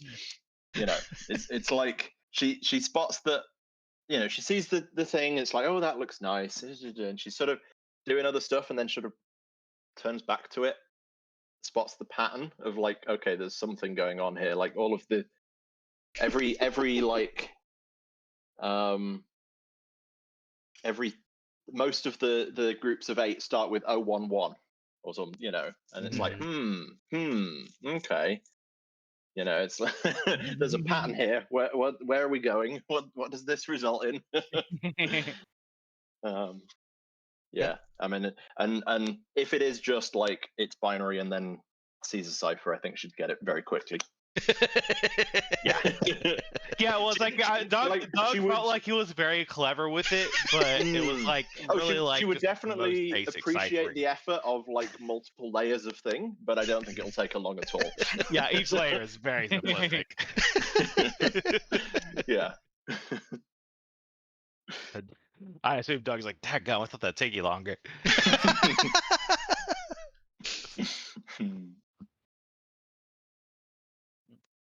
All right. We tried. You do see Elena and Chishin more at the end. Actually, after it's over, Elena's still on shift, and she comes over and kind of it's definitely not within her duties. This isn't her section right now, but she comes over and helps clean up with Chishin. Nice. Very cool. All right. Anything else you want in that scene there, Kinja? No, I think that's everything. All right. Well, then we're a little bit past our break time. Let's go ahead and take a 10-15 minute break. We'll go ahead and do normal 15. Come on back at 1:25 or whatever that is in your time. 25 after the hour. Yeah, 25 after. 45 too. Wait. Okay, see you on a bit. Let's go ahead and bring this back into frame here.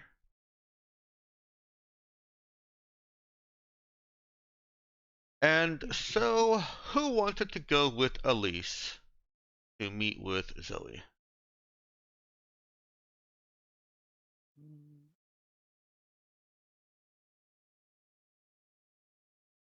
It's perfectly fine if you want to say no. I will conduct the meeting with Elisa's goals and thoughts in mind. Yeah, I was gonna say it does feel kind of weird running it without Alicia. Well, Sorry, I've got Jackal's blessing on this. Like, pointing that out isn't gonna help. I know. No, yeah, and I've got Jackal's blessing on it, so we do need to go forward with it. So Elise is in jail. Got it. Honestly, if she knew that she'd have to fill out HR paperwork, she might have got herself arrested. And Zoe has the invite was for Elise and her team. Yeah. Delete it from off that page and draw one more box and put Kana into the recruitment box. Actually, I'm going to move the whole recruitment box. Boxes are all different shapes. Why? Because you don't have a grid to lock them to. If only that's some sort of grid. But there's squares. How hard is it? Apparently, yes. Oh, they're Well, they're rectangles. I do not accept this. I don't think you have a choice in the matter. They're rectangles. Yep. That's just facts right there. Square is but a subcategory of rectangle. Oh, shit. Come on, Discord. Not Discord, Roll20. Rectangle. It has a way to make circles, but doesn't let me make perfect squares. It's funny because that circle looks kind of like an oval. Right, it doesn't let me make perfect circles either, okay? Mm. It's just, it's just you were saying I there's thought that also. was a thing. It's just you were saying there's also a square method, but it's not perfect squares as if it was perfect circles. I thought there was a thing also. I thought you could hold Alt or Control and make it an that's actual what I'm- square. You'd Apparently think, not. wouldn't you? As space outside Lamia becomes inhabited by circles and squares. Sorry. Rectangles and Ellipses. yes. Yeah, of course. Well, I guess the reason they don't call it a circle tool or a square tool, huh? Yeah, I guess so. Yeah, It's not a inaccurate. rectangular ellipse tool. You can't. Yeah, it isn't false advertisement. It does what it Yep. says. We are actually Yep. progressing from stars without number to ellipses without number. So does that mean that all circles are ellipses? Yes, I guess. I Just believe like all so. squares are rectangles. I Huh. guess. Yeah, I think it works I the thought same. about that. I couldn't remember what the higher category of circle was. Yeah. Must be Big circle. ellipses. Okay. Yeah. Mm. Is it not big circle? Viral. What?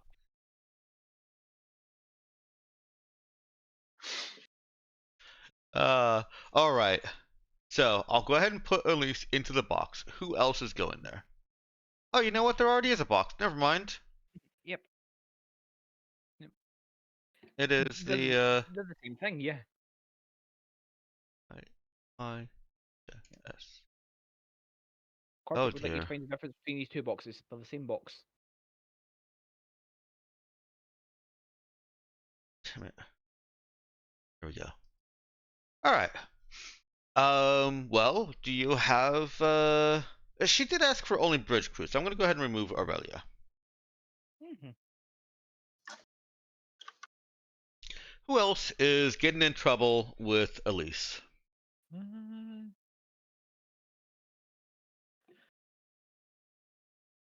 Okay, someone's got a. Okay.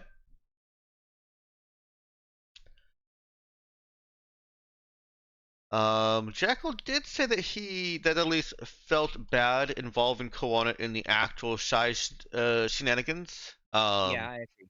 And so I don't think she's invited to this meeting. But do Das, Kana, or Doug want to go? Kana is included in the bridge crew. Mm-hmm. Sorry, going where? To meet with Zoe. Oh, no, yeah, no. Mm. But someone can borrow my concealed demo charge if they need it. What would we need that for? in I what don't know, situation would we need it? Doug's just throwing that out there. The fact that please don't throw it. The fact that we can't think of a situation is why we should take it just in case an unforeseen situation comes up. Yeah. Yeah, you don't bring the Hmm. concealed demo charge because you know when you'll need it. You have the concealed demo charge because you don't know when you'll need it. Yeah. I am of course playing devil's advocate, but probably not going to need it. No, sure. Kana can just teleport it to y'all if you need it. Yeah. I will say, Ginja, this is relatively safe, and Das doesn't normally come on like potentially dangerous adventures. Come with us. Okay. Yeah. I mean, my general default position is Das is hiding away unless someone specifically goes and gets her. But if you do go and get her, she'll definitely come along. Or Yeah, if you send a message or something. yeah. I think with that in mind, Percy will come and try and nudge Das into, hey, come do crime with us. Like not, obviously not, you know what I mean. Yeah. Okay. Yeah. Yeah. Dust will come along then. All right. Zoe has arranged for um a way for everyone to meet with her without ears open, and it may be a little bit awkward and inconvenient, but it is basically a sauna. It is a private sauna that Zoe, with her wealth and influence, has closed off to the public for the day. Hmm. This is hers and hers alone, not for the day, but for a several hour period. um, it there is catering. It is a modesty required sauna, so everyone is given towels. Good. Um, and encouraged to wear, a bathing suit if they have one. There's wine and health staff on notice that have all been thoroughly vetted by Zoe's security people. So nobody here has ill intentions. Of course not. Ellen people at House LaRue sauna? Don't be ridiculous. No, this actually is independent. This is just some entrepreneur opened a sauna, and Zoe has paid them quite substantially for a 4-hour private block. Ill-intentioned people at a sauna commandeered by House LaRue? Okay, fair enough. Come on, it's basically a House LaRue sauna right now.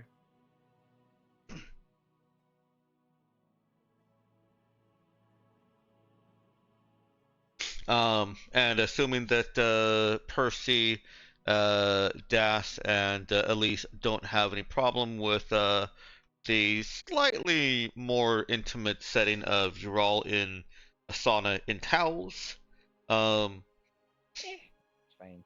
Zoe is in one such room, waiting in, sauna temperatures with steam all opening up all her pores and shit. Whatever saunas do. Yeah, basically that. Pretty much that. And as you arrive, Elise was given very specific instructions about how to enter without alerting her security. So you are in the room with Zoe. Her security do not know that you're there. The staff of the sauna do, but they aren't going to tell the Zoe's security, and they look so fucking nervous. They're really scared of this situation. Like, there's no role needed. They're not. They're terrified. To be honest, can you blame them? Can you really blame them? Oh, what was that, Viral? What was the last part? Can you blame them? I said, can you really blame them? No. And I mean, plus they still probably have memory of all those things that got scrubbed off of the internet as soon as they got posted. They some of them may have heard either or seen blog posts or heard by word of mouth how terrible of a person Zoe was. So there's a mixture of holy fuck, this is weird and crazy, and is she going to cut our faces off? I mean, with Zoe, it's more likely than you might think. Like, I don't think they know that. I don't think she's going to, but it is possible. Does anybody have any opening comments as you come into the sauna with her there in the towel? I'm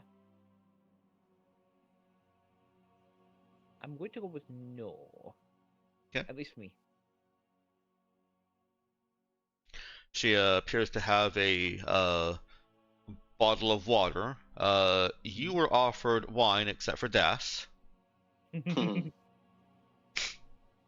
though I'm 17 now. Even though you're 17. You are, after all, just a kid. Indeed, yeah. Yeah, this is true. This is true. Yeah, does just a kid stop working if we go long enough that Das can drink? No, I think she'll have that forever. If you get shit faced, then it might turn off for a bit. Yeah. It was previously established that Galactic Mandate has held the U.S. standard age for drinking of 21. Right. So any place that either has a Galactic Mandate policing agreement or just has kind of gone along with those standard set of laws is also 21. Yeah. Which Lamiera has for the most part. You'd think that Zoe would have no problem drinking, but there she is with the water. She smiles and I'm glad you took my invitation.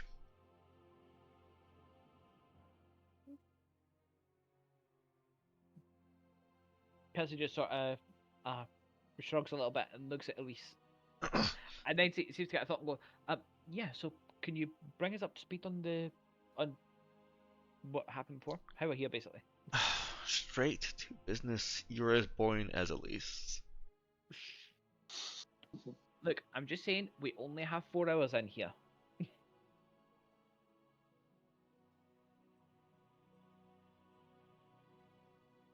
Well, pleasant small talk should only take a couple minutes. But that's fine. Straight to business. My daddy has the information that you bought. No, it's fine. We can do pleasant small talk. Like, Percy's eyes widen just a tiny bit. And no, it's fine. We can do pleasant small talk. How was your day? She grins, knowing that she just got that out.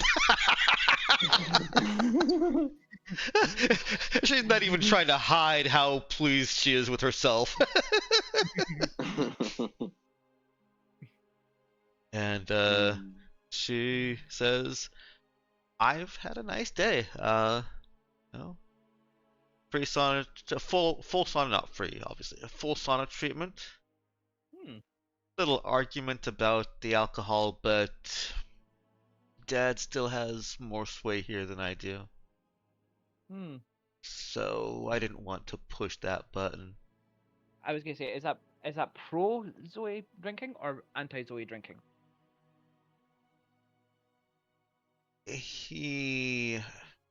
Well, let's just say that he would definitely hear about this meeting if I did anything obviously illegal, and it's just not worth it. I don't want him to know that we've met. So let's get that out of the way. This is half business, half casual. Please don't tell my dad. And at least all this looks like a hawk, like she's eyeing prey. This is all like information food for her. Yeah, Percy just sort of shrugs a little bit and goes, "Hey, I was there the first time we pointed out holes in your security. I remember." Don't know how much trouble you caused me. How irritated does she look? Not terribly irritated. If she is, she's hiding it. Okay.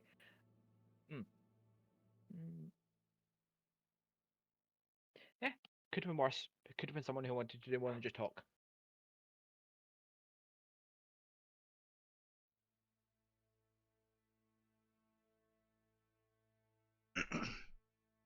Well, that's probably the only reason that I've got as much freedom as I still have. Yeah, I think if anything did happen to me again, we would just be living up on a ship. I think if anything did happen to you, then the person who did it would be lucky if they managed to keep 3 of their internal organs. I'd make your dad. Yeah.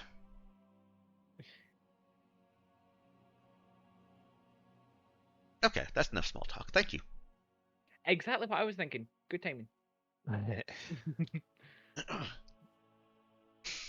uh, So, so, Dad's at least not. it's told. Oh no, go ahead. I was just gonna say, at least has told us some of it, but in your words, why Yeah. are they here? Dad has the intel that you asked. Plus, Mm. he's arranging a team to put in place and help you get the salvage back, get the equipment back. Ooh. Okay. Not asking anything because very happy that I came back. Mm. I'm asking.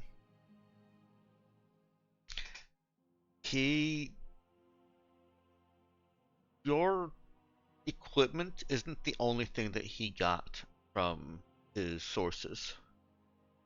Yeah. There's another project that he's acting on. Project Okay. Svarog.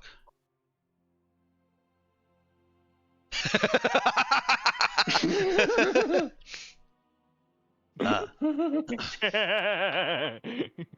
Yeah, honestly, I was thinking that as well, Nox. Did Zoe LaRue just see priority in a conversation? I'm surprised too. so, Svarog Project is some union thing that Mm. Dad has a team going in to blow up Velis Station. Okay. But I want 2 things. To be clear, he's not asking you to do anything here. This is all him. Yeah. You need all to you. show interest in this project. I don't care how you bring it up. Mhm. Obviously, make clear it didn't come from me. Of course. Of course. But show interest in this Svarog project over at Vela Station. And I want 2 things. Mm-hmm. Make sure Eileen lives. She's your team leader. She's got the access codes and credentials. Mm-hmm. And it's a suicide mission for her. Oh. And I want Union's research. Hmm.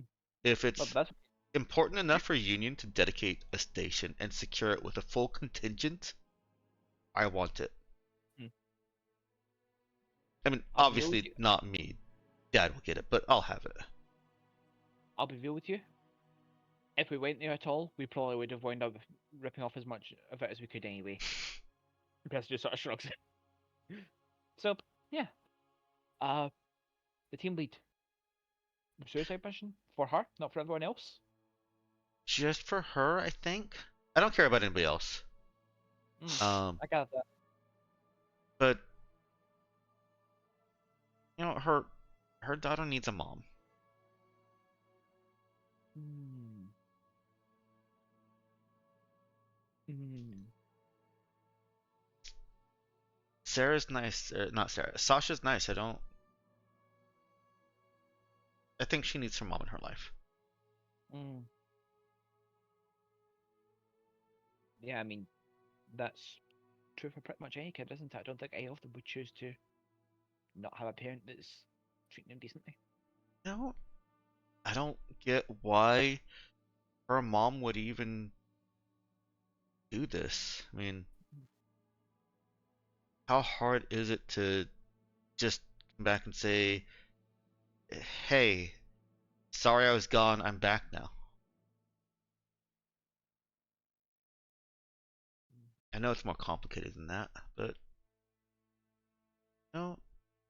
Yeah, part of me wants to poke at this, but part of me knows better than to ask questions that aren't related to the mission.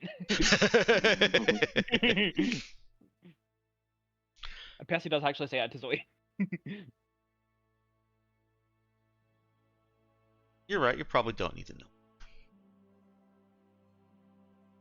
What I do want to know though is, do you know why it's only a suicide mission for her? Like why if everyone else is expected to come back, why not her?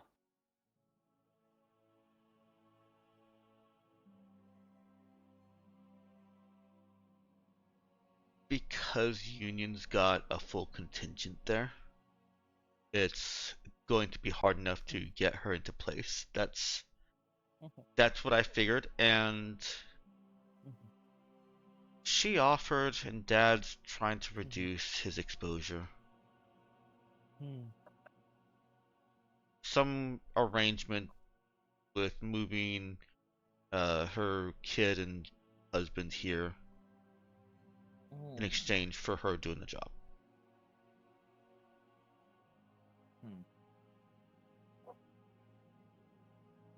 Okay, so all round tricky mission. Talk to your dad.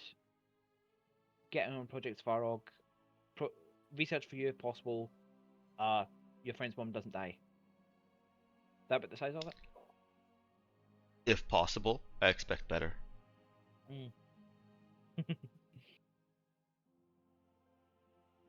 Yeah, I suppose you know as well enough. Your dad knows as well enough.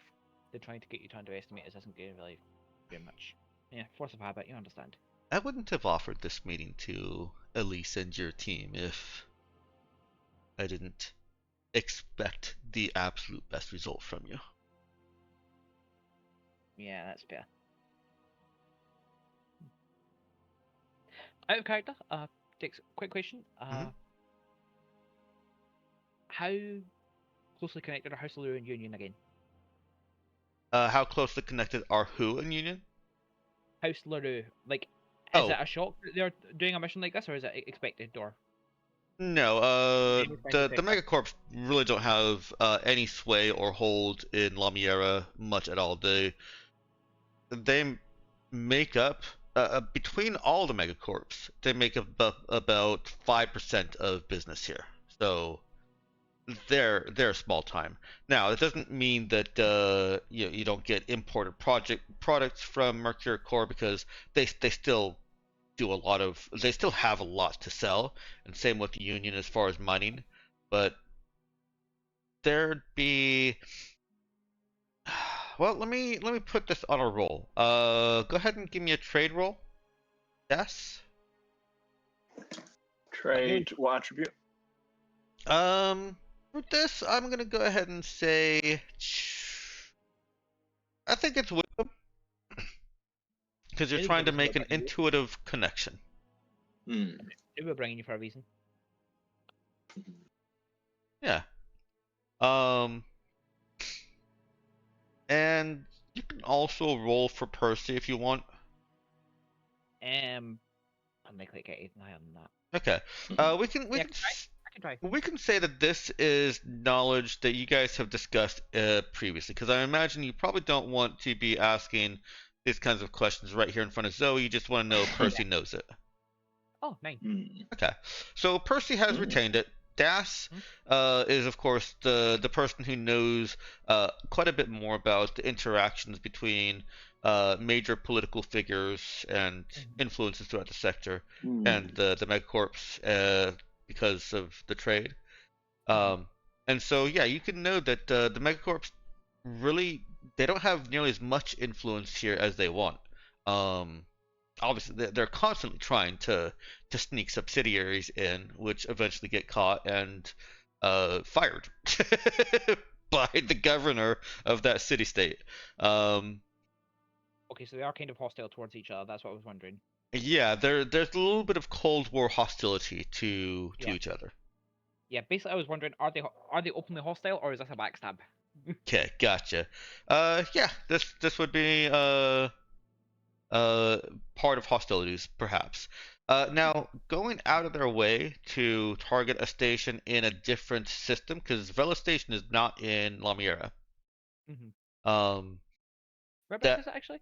That is in orbit around Astos.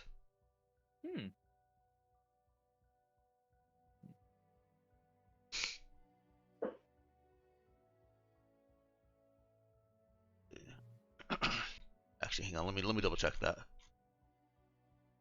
Vela Station. Oh, sorry.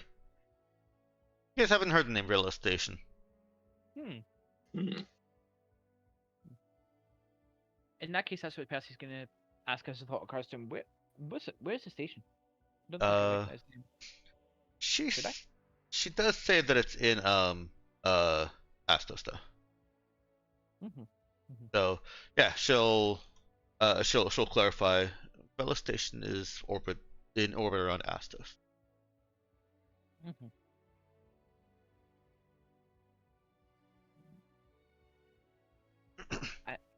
And do you have a horse in this race, apart from it's your friend's mom leading the team? No, I just want Sasha to have her mom, Okay. and I want to research. Hmm. If Mhm. I'm going to take over for my dad one day, then this is the kind of thing I have to do. Hmm. And usual operational parameters, whatever they are, Mhm. uh, Yeah. don't get caught. Mhm. Casualties are fine. Um, Yeah. Don't give she away to the entire. Don't give away your identity to the entire sector. That kind of thing. Yeah. yeah, she says things in a way that sounds like she's repeating how she's heard Cassian say it. Yeah. Yeah. Like after what she said about, um, like after she said about this is the kind of thing that I'll need to do if I'm to take over for my dad. Mhm. Uh, Percy just gonna smile a little bit and go, so, is this what teenage rebellion looks like for a Heres? Just rather than authorizing missions to take out your enemies under your dad's supervision, deciding them and authorizing them yourself? Is that what it looks like? Just curious. I'm improving on his plans. Hmm. Hmm. He's sacrificing a valuable asset that he doesn't need to. Okay.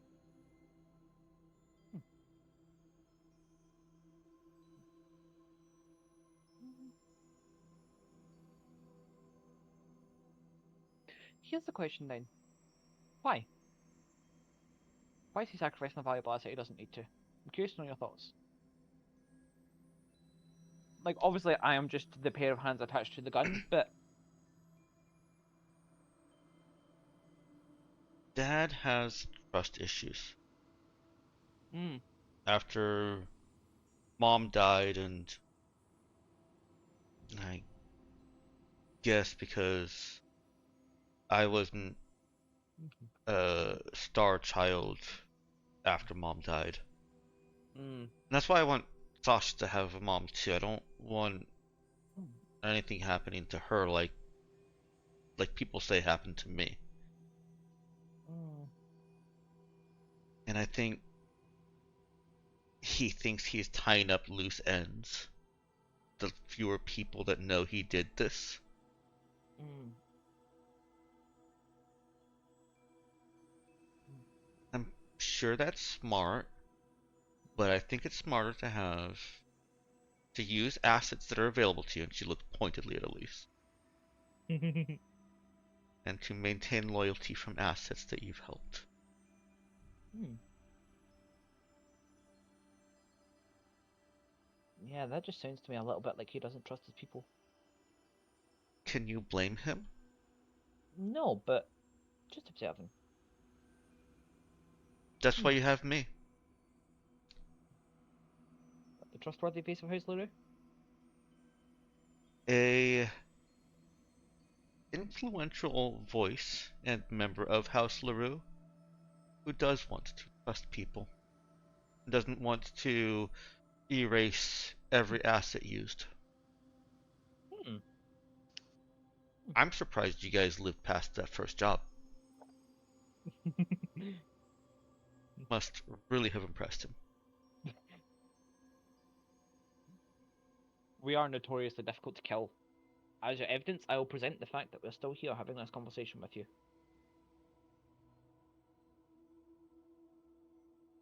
I still don't know how you got out of the bathroom, Elise. But please don't ever toss me in the bathroom again. Wait, what?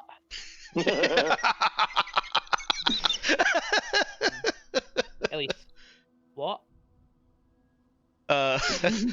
Elise just waves a hand. Yeah, it follows right to the bathroom. Huh. Kawana was there. She made a big scene spilling coffee. In the bathroom? That doesn't make it better. No. Kawana was outside the bathroom. Keep up, Percy. And Percy just look at Zoe and sort of conspirationally whispers, and this is why she's not in charge.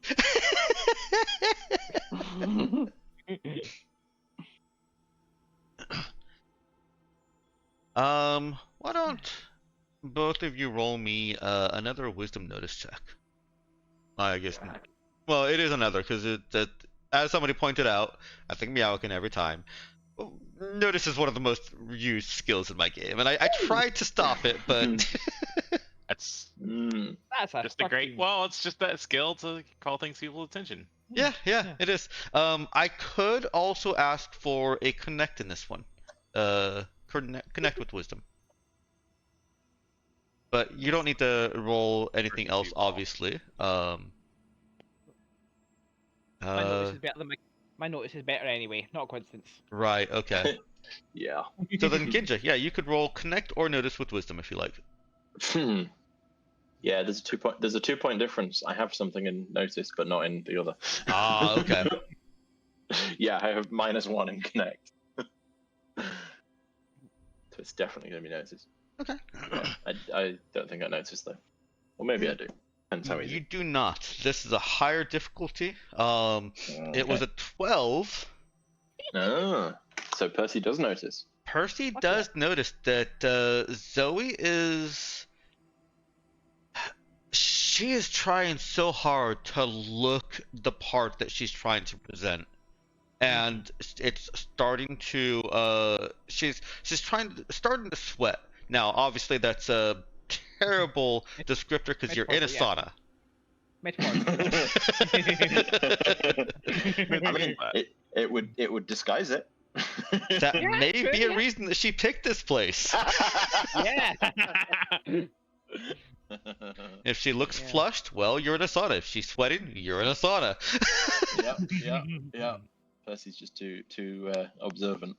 And Percy is Yeah. probably also keen on that tactic of putting yourself in an environment that hides certain tells. Mhm. Mm. Yeah. But he's seeing it. Yeah, she's putting on a good front. I mean, hopefully, if my acting of her has been good, then she's putting on a good Yeah. front. It's like. But Yeah. there are Yeah. tiny little signs that where she's not entirely confident of what she's saying or how to say it. Yeah. She's outside her depths. Mm. Then here's the question that I want to ask you, Miss LaRue. And again, hands attached to the gun. Not being hired to think. I understand this. However, you said this is an improvement on your dad's plan. You want the person that he would sacrifice rescued. You want the research that you don't know whether he would go for or not. And obviously, this idea can't come from you. We have to go to him and ask about the project ourselves and get involved. And then we go there, we perform it to your specifications, we bring back everyone, we bring back the research, and your dad's like, man, these are some stand-up folks. Where's your credit? You wanted to prove that this is the kind of thing that you can do. You wanted to prove yourself. If we do it this way, you're not going to get any credit for it. The dad's never going to know it better. He'll just think we have good initiative.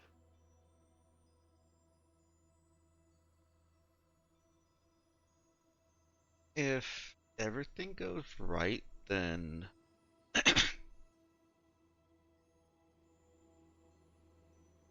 well, no, because he'll. And she is starting to crack.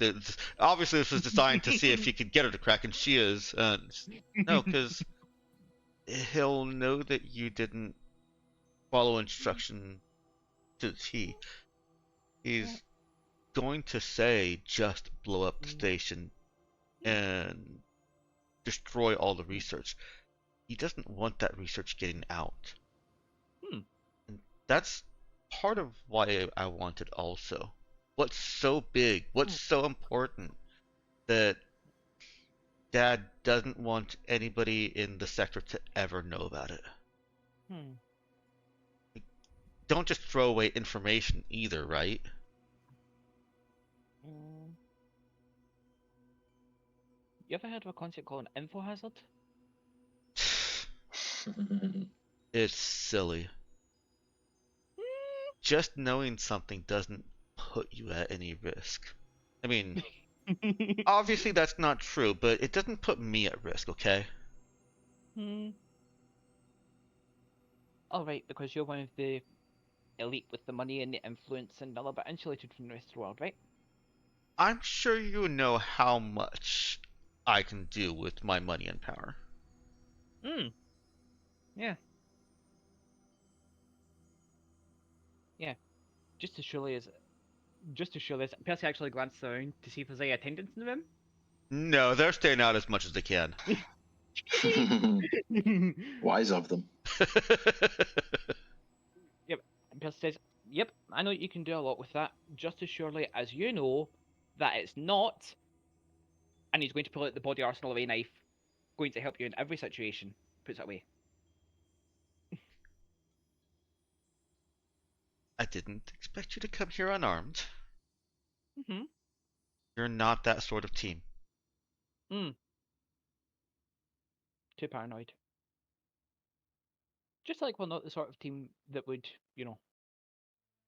attack the daughter of a business partner who is also doing business with us in a sauna. But I'm just saying,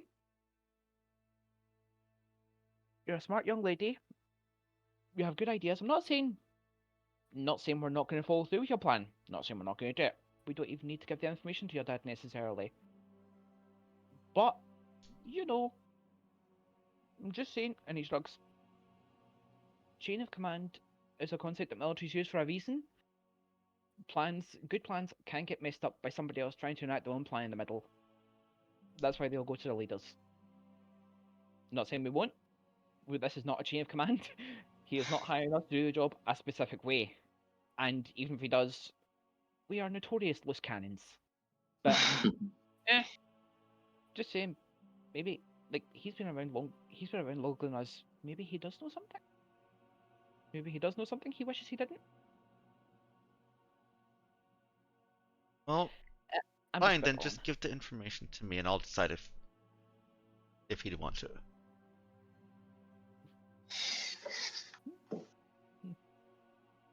Just saying, consider these things before you make any decisions. You can't given who we are, it'd be wrong to say you can't unknow something. You know that as surely as we do, but it's a pain in the ass to unknow something. I don't care if you guys look at it. Oh, don't worry. If you're scared of it, then don't. Yeah, I'm not worried for us. We're probably decent chance we're going to look at it anyway. But I assumed you would. Even if I told you not to, you were going to. Especially if I told you not to. Yeah, this is like, yeah, the word "even" at the front of that is definitely the wrong word. Especially is a much better fit. Yeah. And Percy sort of looks over at That's because she's been quiet for a while. You got any thoughts on this?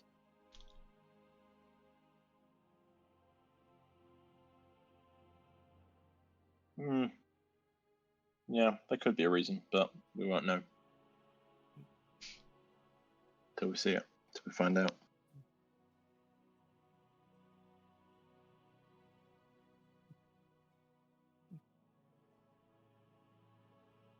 Look, don't worry about how it's going to. Me and my dad. I know him well enough. He's going to be proud of me for taking the initiative. Yeah. Sure. You know better than us. And Percy shrugs and has that infuriating little fragment of a smile just to try and get out of like, shit, do I know him better well enough?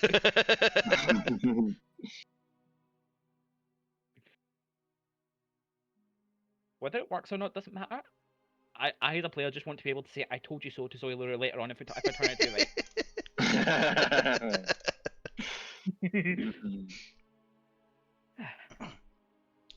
Dad's gonna invite you to his estate, to our estate, in just a few days.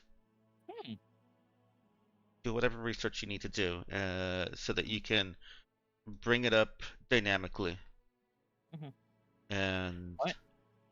Honestly, I was thinking something as simple as, "Hey, we're getting our guns fixed. Are there any odd jobs you done as a thank you that we could help with?"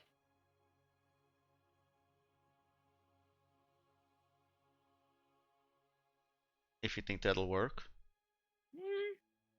It's a decent starting point, if nothing else. Are you supposed to know about this project? no. No? Okay, so you can't exactly put in a good word for us. I see. He knows I know uh about some things he has going on. He doesn't know how much I know. Mm. He doesn't loop me in. Hmm.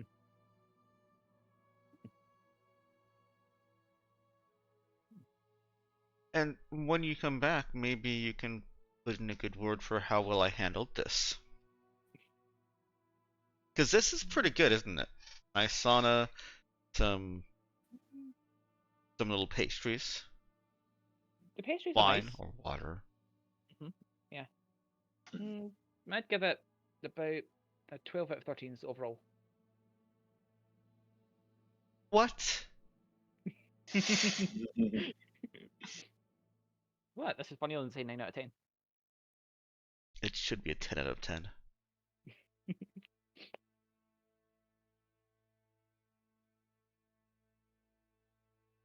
Then we're agreed? On whether it's a 9 or on whether it's a 12 or a 10? No, not at all. You'll do the job. Oh. Yeah, I don't. Looks at least in that. Did we have anything? Did we have anything else to urgent? Or.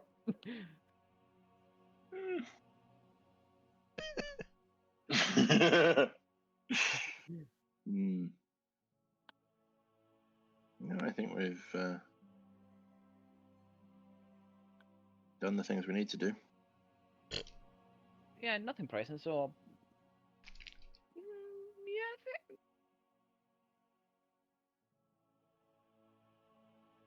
if when we're asking your dad about the job, he tells us something like they have 5 kajillion people there, or they have a ship destroying death laser that will one shot the Vaza, then we reserve the right to change our minds.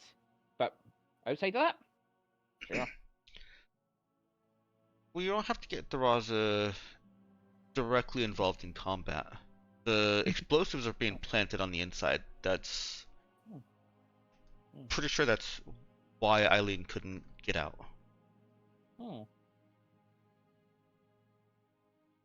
Okay, so just get in, plant explosives, Get research. get data, get research, of course, yeah, and get her out somehow. Yeah. Yeah. Can probably manage that. Thank you, and Sasha thanks you. Yeah, and thank you for giving us another opportunity to get into the good graces of an important businessman. Businesswoman, and you're welcome. Businesswoman as well, yes. I thought we were already in your good graces. If we weren't, would you have hired us for this? This is your interview.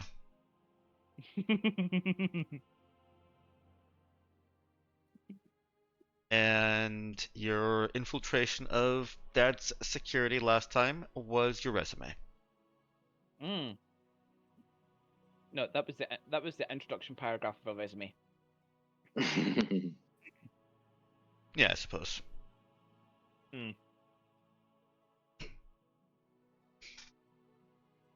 Alright, she doesn't have anything else to add there. Do you have any other questions for her, or just want to chit chat or leave? I successfully poked enough holes in her armor that I managed to get her to crumple a little bit. I'm quite pleased with that. I'm willing to just chit chat for the rest of the time, or depending on what y'all want.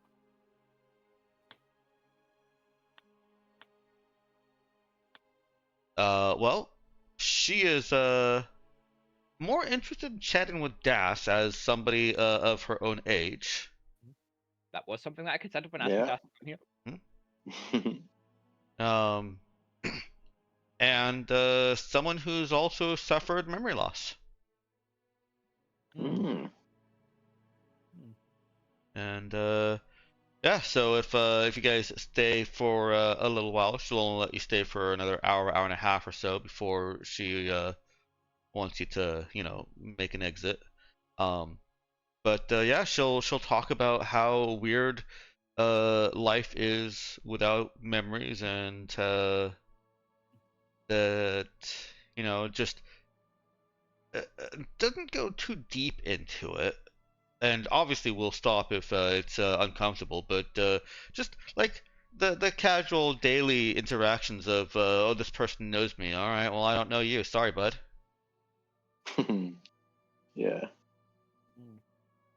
And she of course she has a slightly different perspective on things because of her position. Um, and it's not that Das is like a poor person, but it's kind of like that kind of dynamic where a rich person is complaining about problems that a poor person is just like, what the fuck? Yeah. Yeah. And so in a good example of something that might be a what the fuck to Das, but seems consequential to Zoe is having to try and figure out how to lie and maintain the appearance of knowing somebody that she's talking to and knows her. And not in the context of how Das has been, how Das also has had to deal with it, but in the context of being a big public figure that would potentially damage her dad if she can't figure out uh, how to properly complete this interaction. Yeah. Hmm.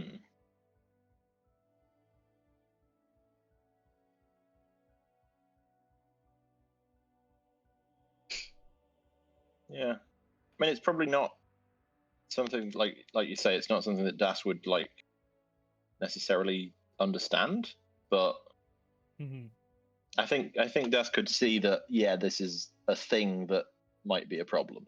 Mm-hmm. Not something that Das would experience, but a thing that could be a problem. Yeah. Like I said, it wasn't a terribly great example because Das does have a relatable situation, circumstances there. Yeah. I think the difference I was trying to draw is just in where it impacts outside of the immediate interaction. Yeah. But yeah, she also talks about local news, bands, events, and so forth. Yeah. And then says that it's been fun, but it's time for to make your exit. Security should be making a patrol in about a minute and a half, 90 seconds. She's clearly set timers on her device. And she knows exactly when they're going to move and lose and have a brief period of lost visibility with your exit. Nice. Oh, Okay. you said she has her like device with her, like compad or whatever. Yeah. Is that a thing that we would also be allowed? Should we have wanted? You would have been told that you could not bring compads in.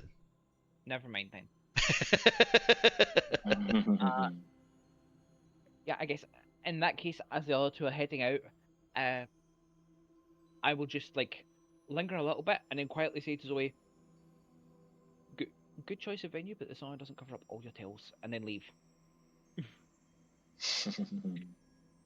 Well, I'll roll this one openly. She tries to hide that. Oops, can't just slash 2d6. Roll 2d6. She tries to hide any effect of that affecting her. Ooh. And Wow. quite well. Yeah, not surprised. Skilled Yeah. at that. It's okay. It doesn't matter whether it actually affects her or not. I just want to put the thought in her head. Yeah. Like, whether she gives a fuck or not right now, she will be thinking about it. Yeah. Yeah. Yeah, I figured it was less a point of seeing her reaction and more a point of letting her know. Yeah. Hmm. Yeah, again, professionals. See, we even do freebies sometimes. Aren't we nice? So the I do want to clarify the compad. She did not have it from the beginning. About an hour in, she asked somebody to bring her compad to her, Hmm. and that's when she started tracking the time. And she, at that point would have just left it on the bench beside her or something. Okay. Yeah, cool. Anything else you want to do with this before we move on to another day, another scene? No, You but know. I do want to make sure that Jekyll listens to the recording of this later on, so I can say, did I do a good enough job of corrupting the innocent youth? Is this what you would have done? And did I respond in the same manner as Elise would have to Percy? Not the same, but similar role. Also that, yeah. I feel like the keep up Percy was something that Jackal has very specifically had Elise say. I think so, yeah. I did enjoy that. All right. So yeah, you can certainly try and look up Vela Station. See if there's anything out there on Svarog Project. That is, I'll type them both out for you.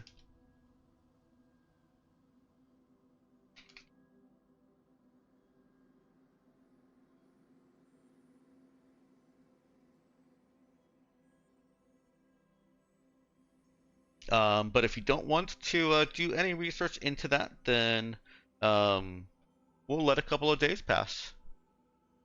I would like for us to look into that actually, just so that we know what's up. Hmm. I don't want to go into this blind. Okay. Well, no checks necessary. There is no Vela station in orbit around Astos. At least none that your ship's computer knows. Peculiar. Huh. Svarog Project. Well, I expect even less. go ahead and roll a have someone roll a int no check. Well, not gonna be me. I'm rolling at -1 on that. What else we got? I got a 0. I guess I got a +1 total. Das. What are we rolling? Sorry, I missed that. And no. So just one of us rolling it? No. Int no is a +1 for Das. Huh, I I expect also- higher, honestly. Yeah. Do we not have anyone with a decent no score? Riley We- might have had better. We lost all our memories. Why would we know anything? That's a very the good fun part question. about no though in this. You know what? Fair. No, I don't know because I don't have no. Would you like one of your Do you know? No. Russians to roll it? How many? You've got Dima and Elena, who are both actually from Union. Sure, let's go with that. Is the Russian thing a union thing or what's the? They're typically associated. Not all Russians are Union. And all Union are Russians. Yeah, not all Union are Russian, but the planet Hlif was colonized by Russian. Right. Or Okay. generally Yeah. Slavic, but a large majority Russian. And Yeah. so, with that being Union headquarters, a lot of Union is Russian. Okay. Mhm. Unfortunately, this was all planned before recent events, and Indeed. yeah, Yeah. Yeah. I would have shifted it to a different nation, in a if I were planning it later. Mm. Mm. So yeah, you can certainly try it on your own merits, or you can have Dima or Elena roll, or you can see if they can help with a roll. Mm. I would honestly kind of rather they roll if either of them has more than like effective +1 on this. They probably do. Probably. Mm. Look, they don't need to be good at all these other skills on top of knowledge. Okay? Yeah. What's funny is they both have a 1, but I would give them a +2 for being from the culture. There you go, 3. Yeah. All right, you're going to get kind of a different slant and angle from either Dima or Elena. Elena was, um, Mhm. military, ship crew, and Mhm. Dima was, well, he was a soldier at first, but then he got shifted to basically being a concierge. Let's try with Elena, I think. Okay. Let's try with Elena. All right, I'm already on a sheet, so I'll just roll it myself this time. Mhm.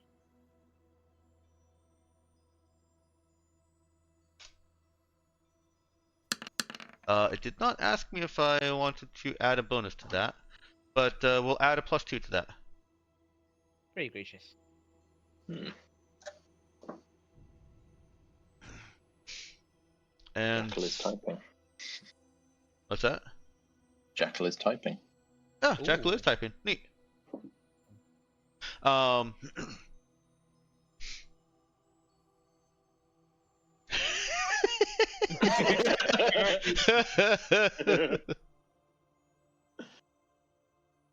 All right. Well, so Svarog is a Slavic god. Um, equivalent of Hephaestus, Greek god of fire and smithing. I'm just reading, straight from Google right now. And I knew that I had pulled this from a better place, but that's not immediately in front of me. And Thelis is also a name of relevance.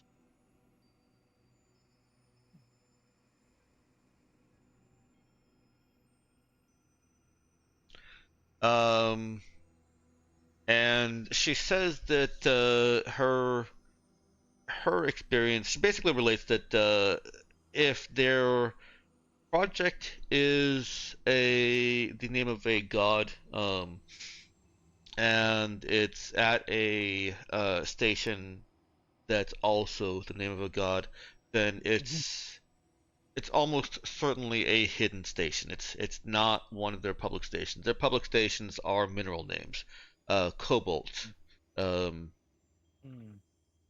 Emerald? Henry. Aye. Henry, yeah, because obviously Henry is a mineral. In fairness, you don't know what minerals have been discovered. Like there might be one named Einstein, for example, after Einsteinium, which is Yeah. an element, not a mineral. Yeah, a mineral or a name. They sometimes just give them names. They're named a name. Huh, Yeah. who'd thought? But when they attribute gods to them, it's usually relevant to what the station was initially intended for. That may not always be what it's currently being used for. So she can't really make too much off of Svarog,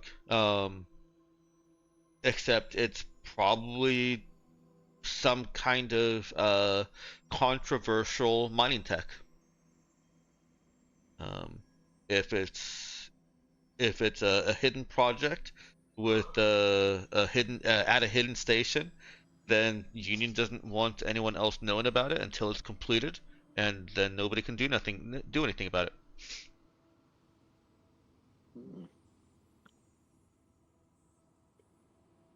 Um, what-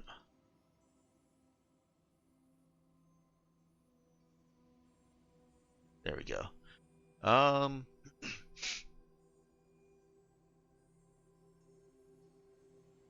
She is very supportive of anything that you might be doing. Whatever reason you're asking about Star Project and Villa Station, obviously I haven't told her that you're gonna go help blow it up, I imagine. However, she more or less says, and if you're asking about this, I hope you're going to go blow it up. Just try not to kill too many good Halithians. Funny you should mention that. Nah, I'm joking. She seems to know that she understands that blowing up a station means that there are good Halithians and good Union personnel that are going to die.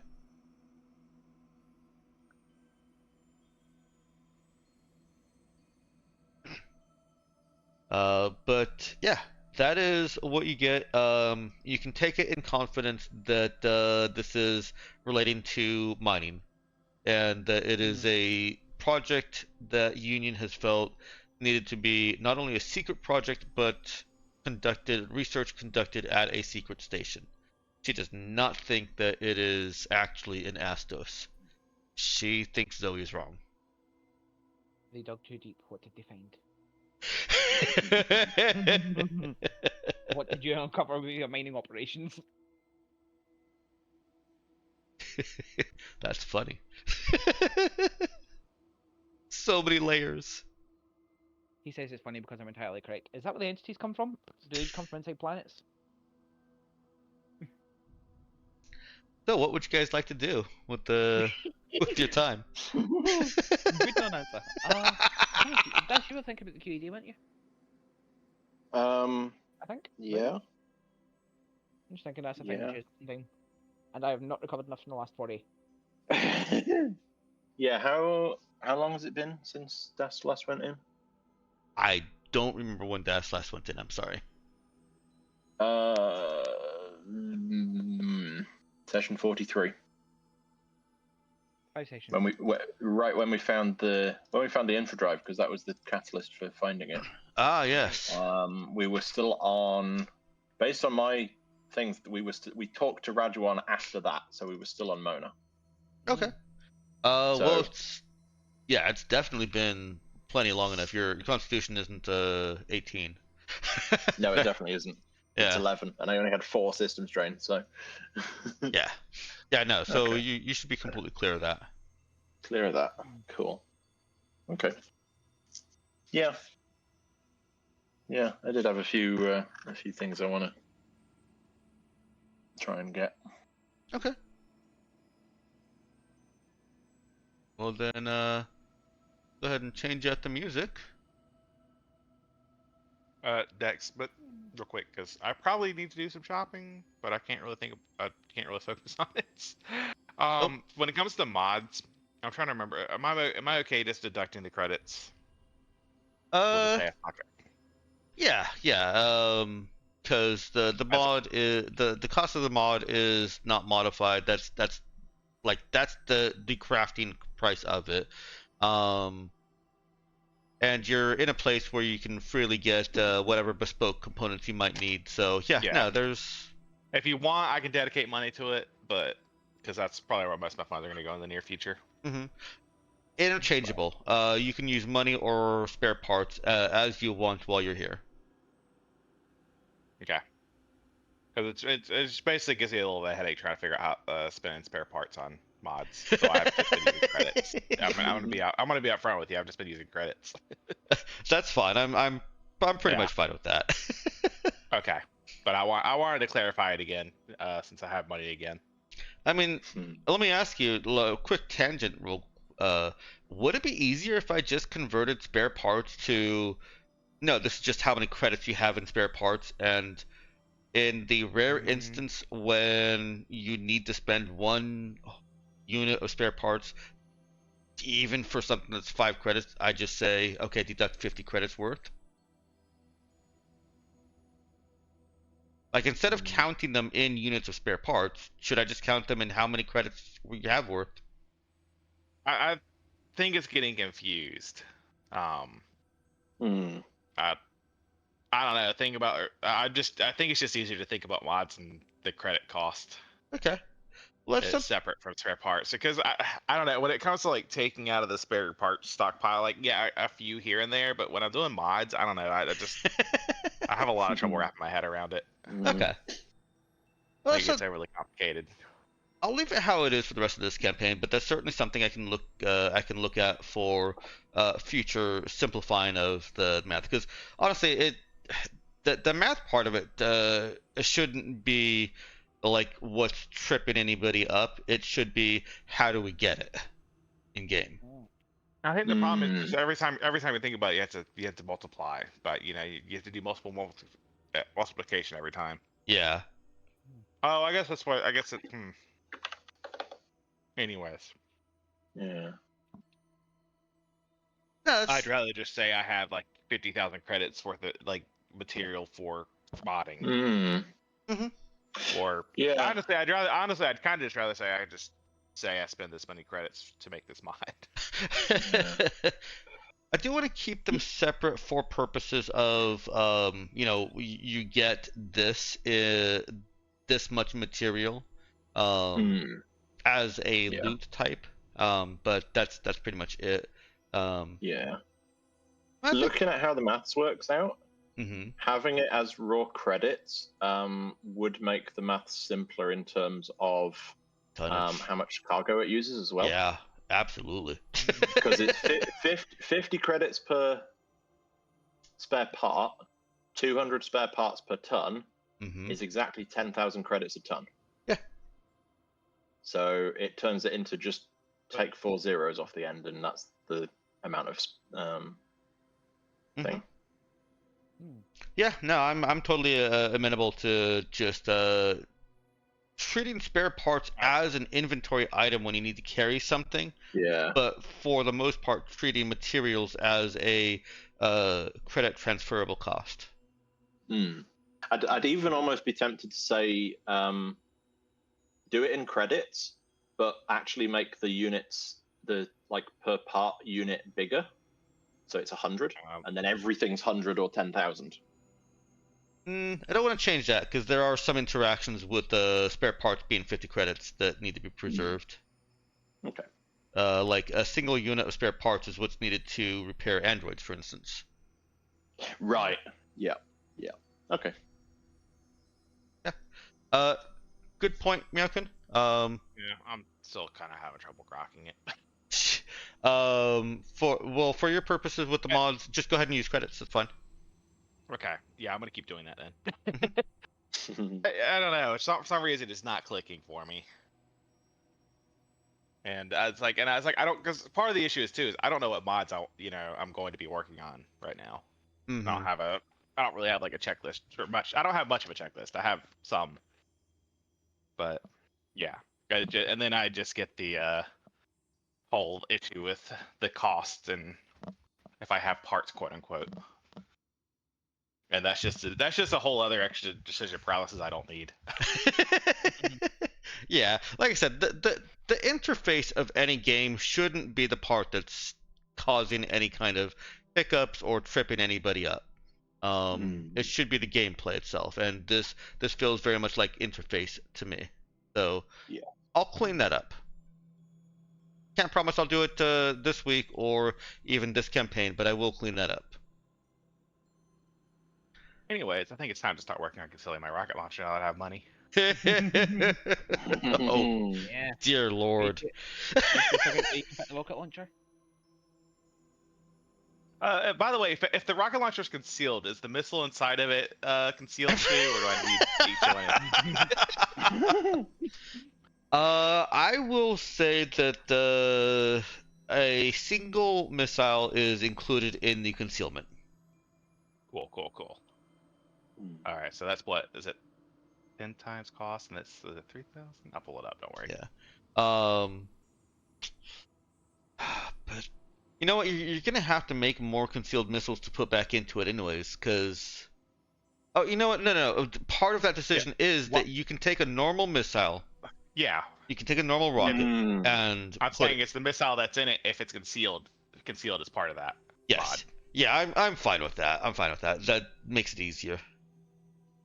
Okay, If you cool. want to carry extra Obviously, rockets, if I need extra, obviously yes. if I need extras, not that I can't think of any situation where we need extras. Yeah. What would we need an extra rocket for? Yeah, that would be silly. I wonder. I do wonder. 4,000, so it's gonna be 40. It's Yeah. gonna cost 40,000 credits. Oh, well, I guess No. the 20,000 because half cost.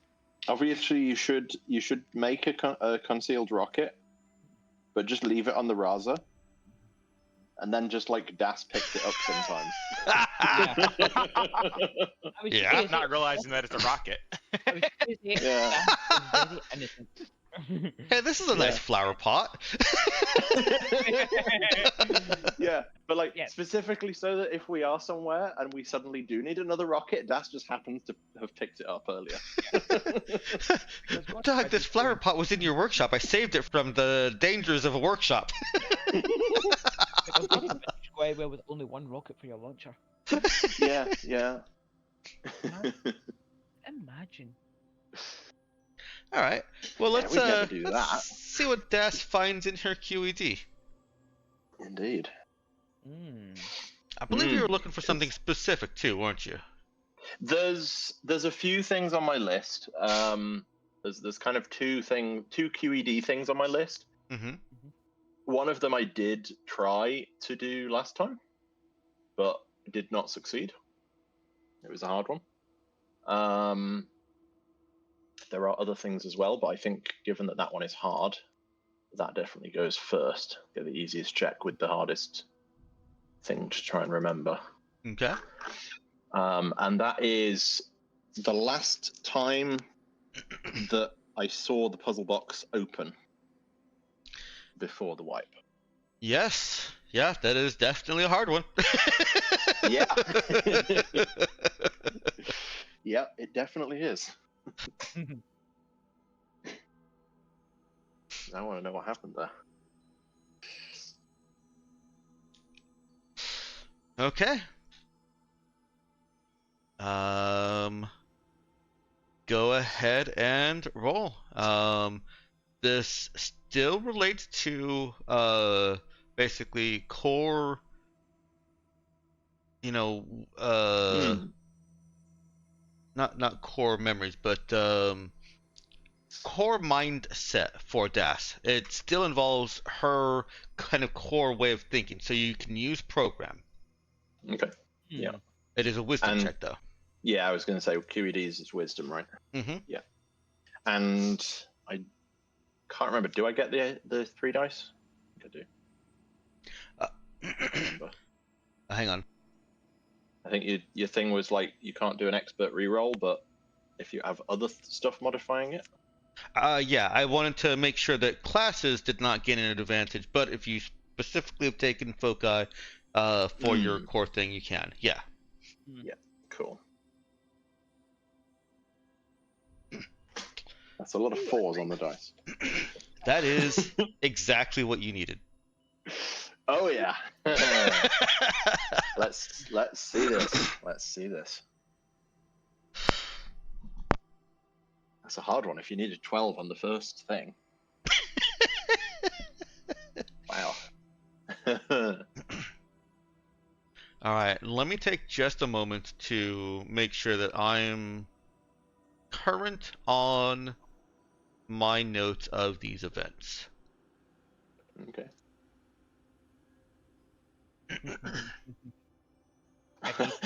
Every time I go up to the post the message with the original set of memories, I just the thing that Viral put after. Das has wrists. Sad times.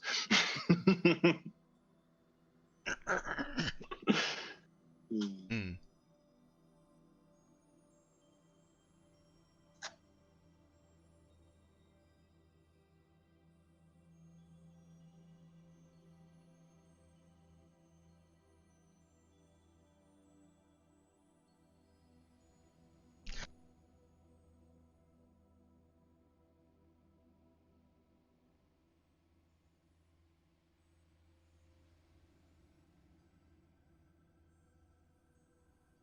Okay, so this was the last time that she sees the box open.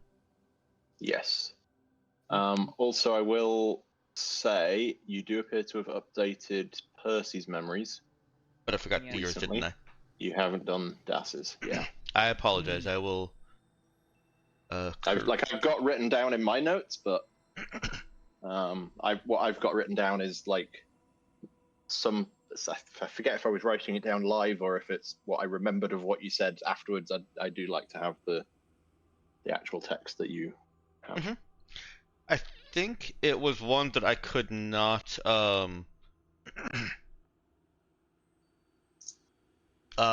just why is there an asterisk there? I think it was one that I had to not ad lib, but Right. improv on the spot. It wasn't one that I'd written Okay. and could copy paste. So, remind me the context of that and what session it was, and I'll go back and I'll pull it out. That is session 43. And the two specific ones that I actually did get were opening the puzzle box and discovering that the infra drive was just dumped in my space, and finding that the stasis pod code change was basically a sense the need.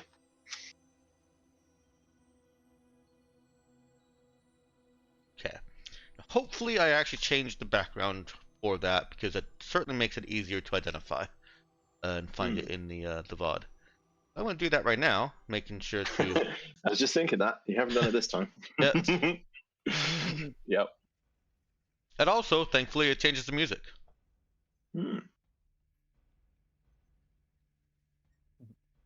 Okay. So, as Das dives in,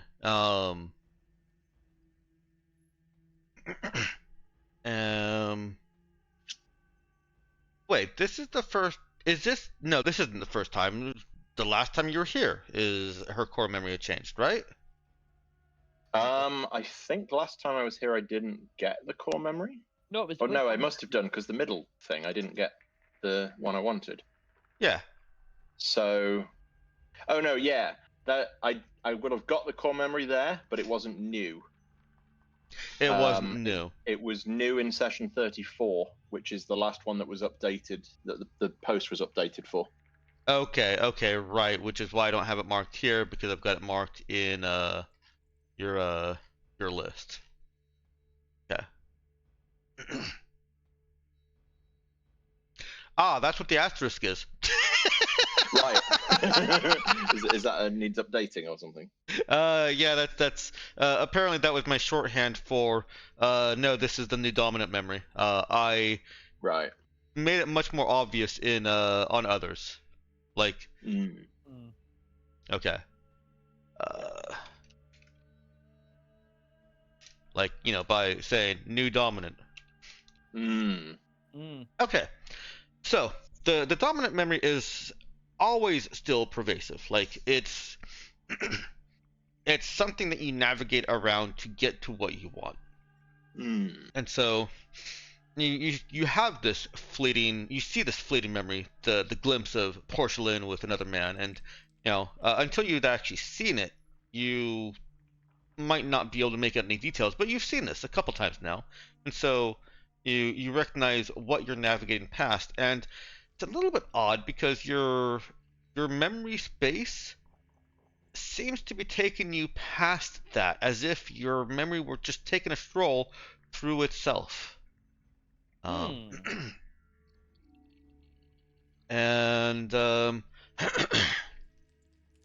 you end up walking to or transitioning to. It's hard to tell, but suddenly your memory DAS has the tube in her hand and is presenting it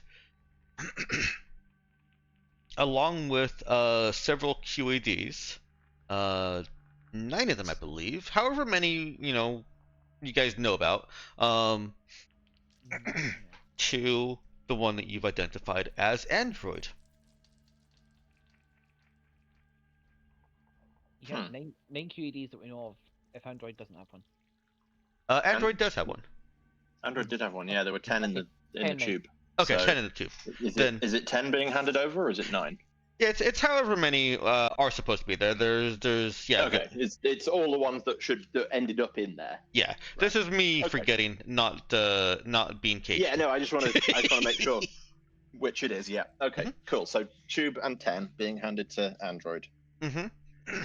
And yes, giving her instructions how to activate the QEDs, and she talks herself through with Android. Says that she's already coded them to everyone. Captured their brainwave pattern while they were sleeping. Vents were close enough, thankfully. And tells Android that once she activates them, including her own, that she needs to go in a very specific shutdown mode for her brain to match the correct brainwave patterns. You see in the memory that Das has keyed the QEDs to all of you, including herself, and she is worried. You feel the fear that Das is experiencing here of, I'm about to lose my memories. She's confident in her calculations, how long you're supposed to be in the tubes. You're not going to lose too much.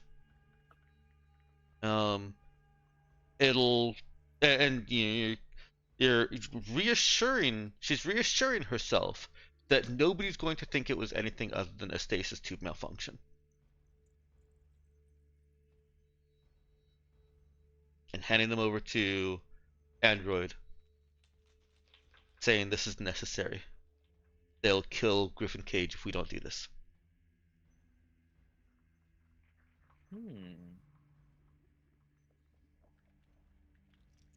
That's the last time Das sees the tube open.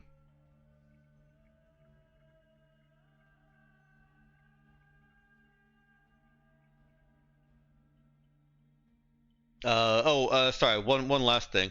She does tell Android after activating it to take the tube to where you found it. Put all the QEDs inside of it, lock it, put the QEDs inside, lock it, put it in my quarters, and yeah. And then walk back to her charging station, shut down, and the QED will activate on her.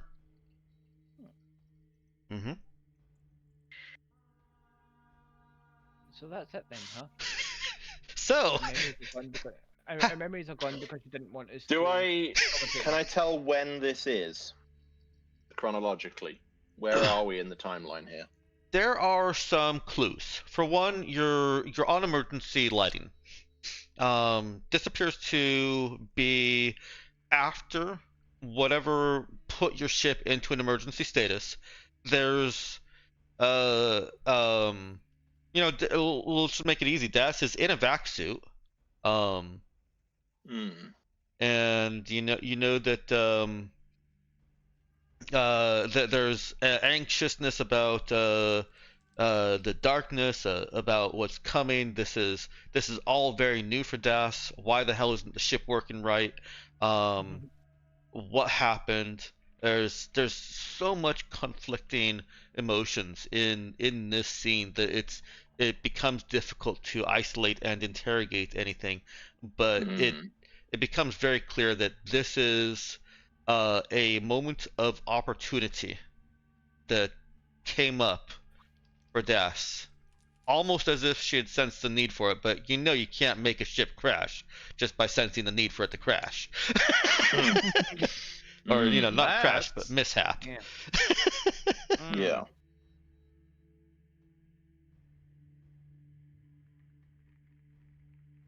An Huh. act of opportunity in the moment of crisis that the Raza experienced after a bad drill mishap. Why? Why the memories? Why? Go ahead and roll me a program wisdom check for that. This is interrogating, so it's not going to add to your system strain load. By the way, you do take 1 system strain. Yeah, that's fine. This 11. one's not as hard to get. Okay. And it's because it's been carefully calibrated. It's calibrated to go back to when Porcelain found out that Griffin Cage was a galactic mandate.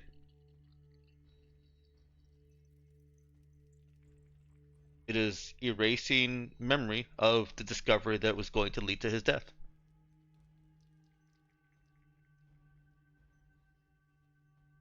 So Ah, mastermind. hang on. So the QEDs were calibrated to only take. Oh, you lose more the more you're in stasis, don't you? Yes. Yeah. It ramps Oh, up shit. exponentially. Oh, shit. fuck. You guys were That's not what happened. supposed to be in stasis for 6 We were months. supposed to go in stasis for a short time. Das was engineering it to erase a specific amount of memory so that Griffin Cage doesn't die because she's friends with Griffin Cage. And But there's a then the salvagers came along and left us in there for 6 months, and we just lost everything. And there's a key detail that I forgot. Part of Android's instructions were to fix the life support before she shut herself down. Which is Yeah, why so we your will guys' make- life support was basically Fuck. functional. Mm. Okay. It wasn't perfectly functional, but it was it was functional enough for, you know, you guys to have more time. Wait, but that. Hmm. Hang on. So how long were the ones that didn't stay on the ship in for? Like Zoe and Portia Lynn. You know what? That is something that came up. Wait, did it come up? No, it did not come up. Zoe lost quite a lot. Zoe, let's see. Here's a question: does Zoe even know about QED? Does Zoe even? Yeah, you broke up a bit there. Oh, sorry. The answer is no. Does Zoe even know about the QED? Don't think so. No. No. Remember, Cassian yeah. hid it from her. Yeah, okay. Yeah. I know. Yeah, I just wasn't sure, like, if she was aware and it'd be, you know, no, but no, he wasn't even told. She just knows she lost her memories. Nah, she didn't seem to remember that. If we told her that the QEDs existed, she would go nuts trying to get her on back. Yeah. Because after all, why would you want to not know information? Mm. Right? You know, Uh, you know. Actually, Well, I do wonder. there are what- cases what- where you wouldn't what want to did you- know. What did she think the person was referring to when he said it's impossible to? It's a pain in the ass to unknow information. Right. What did she think he was referring to? I wonder. Yeah. So back to your question. The amount of time that should have been wiped would have been a couple of weeks. Okay, so the timers were set for 3 weeks. Okay. Is that 3 weeks of? Do you lose the like? How does it? Is that 3 weeks in stasis or 3 weeks of memory? 3 weeks in stasis, and Okay.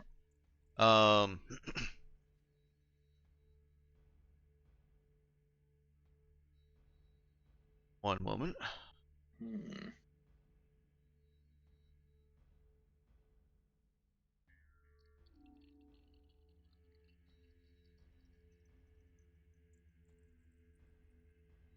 Wait, where did my thing go? There it is.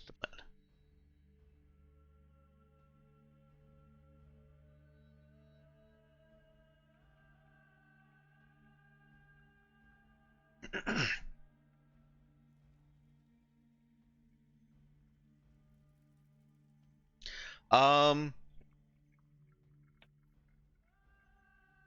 So I think I've actually changed the timing of the QEDs since I wrote this. The scale of it. The intent was to erase just enough time that Griffin Cage's discovery would be forgotten. That's Yeah. what the timers were the stasis timers were set for. Okay. It was also going to be enough time for Android to fix things that needed to be fixed for humans to, come out of stasis. Yeah. Okay. Sorry if I've confused any of that. No, I'm trying to put all the pieces together. I think you've given a lot of pieces. I'm trying to Good, thank you. get them all together. Mm. So, if the timers were set for 3 weeks in stasis,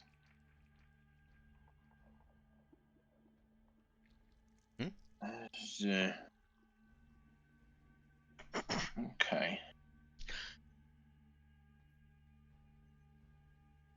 because we arrived in Step on the 18th, and I'm assuming this is happening there.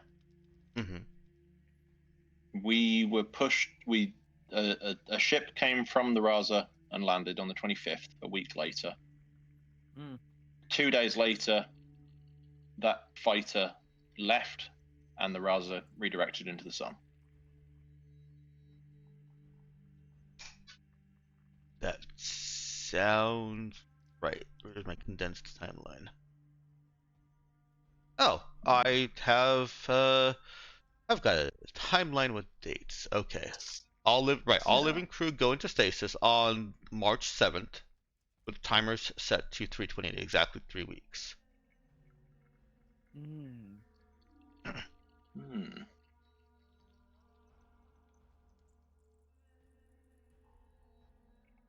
Huh. Okay. The 18th is when your metaspace arrival was detected by STET. Yeah. Mm-hmm. Yeah. The fighter class ship was detected on approach to STET, not from Raza. I thought we'd had it from Raza, or it was from the direction of Raza, I think. Where was that? Okay. There are actually two ships. The 20th was the ship Jockstrap. Right, 20th Jockstrap. Yes. The 25th was Marauder, and that one did come from Raza.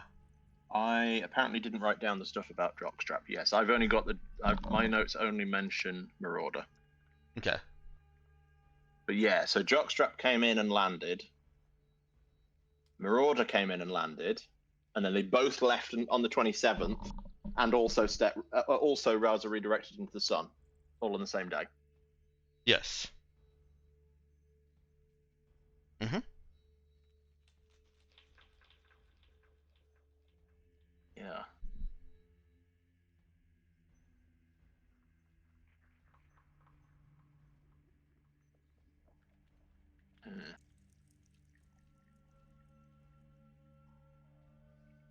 Okay. Yeah. So we were. But if Das is okay, so hang on. So Das is masterminding this. Apparently. Apparently, Das is masterminding the memory wipe. Mm-hmm. Yeah. With Android's help, let's not forget. With Android's help, yeah. Das is doing it with Android's help, but she's making people forget stuff to not kill Griffin Cage. Mm-hmm. which implies that other members of the crew do not agree with this fact. Like, this isn't Das everyone else wiping has been people's winning. memories consensually here. Like, Correct. this is Das just like deleting other people's memories. Is Correct. that the evil? Is Das the evil here? Like, have I Is been that- have is I Das been the the big baddie? bad the whole time? Let's be real. Porcelain and Percy would have murdered the shit out of Griffin Cage if they found out he was a traitor, and he would be lucky if it was quick or relatively painless. And remember, Yeah, that He'd is be lucky to take a bullet to the head. her new dominant memory. Is a fleeting memory, just a that's- glimpse. Porcelain and another man on the ship planning how to kill Calvin Rick. Yeah, and Oh, I I mean- think we went through who that other man is, and it's Percy, right? Yeah. Yeah. Now the question is, how would Percy react to this information? I guess how would any of us react to this information? I mean, forget the rest of you. How is Das going to react to this? Okay. So, does Das want to dig into any other memories? I mean, there are others that I want to dig into. So you know how I said I had like two things I wanted to dig into? Uh-huh. Yeah, that's both of them. That's both of them. Yes. Because that basically answers all of the questions I had of like how this all happened. Like I still don't quite understand how the salvagers got there, but based on when all this is fitting together, I think I'm not going to have that's not going to be in the QED because Das was in stasis at that point. Didn't they mention that a while ago when we were interrogating them before we killed them? I don't remember. Yeah, I think I didn't write down what we got from that because Das wasn't there. Let me check back the notes of what I told you there. That was Summer View Estate. There's the prep actions. Our base crew. You know what? I remember. I don't really need to look this up. I remember that you guys did a successful interrogation of them. Yeah. And they knew. Yeah, you even had some back at your ship. Session 22. Yeah. Okay. Do you have notes there that you can crib off of instead of me trying to piece it together? No. Well, Okay. I mean, technically I have notes. My notes say Percy and Elise interrogated the prisoners. That's it. That's the entire mention of the interrogation, is that Percy and Elise did that. I mean, that is true. I have, We did do that. yeah, exactly. Like, what I write down is what Das knows. So, Okay. it doesn't necessarily cover everything. Okay. So, the crew of Starbase, were in on a plot to basically destroy the Raza. They, I believe they told you They gave us a bad jump destination, didn't they? They gave us a bad jump destination, which forced the thing, which then meant that we emerged with wonkiness. So and that was what Das capitalized on to get us to go into stasis.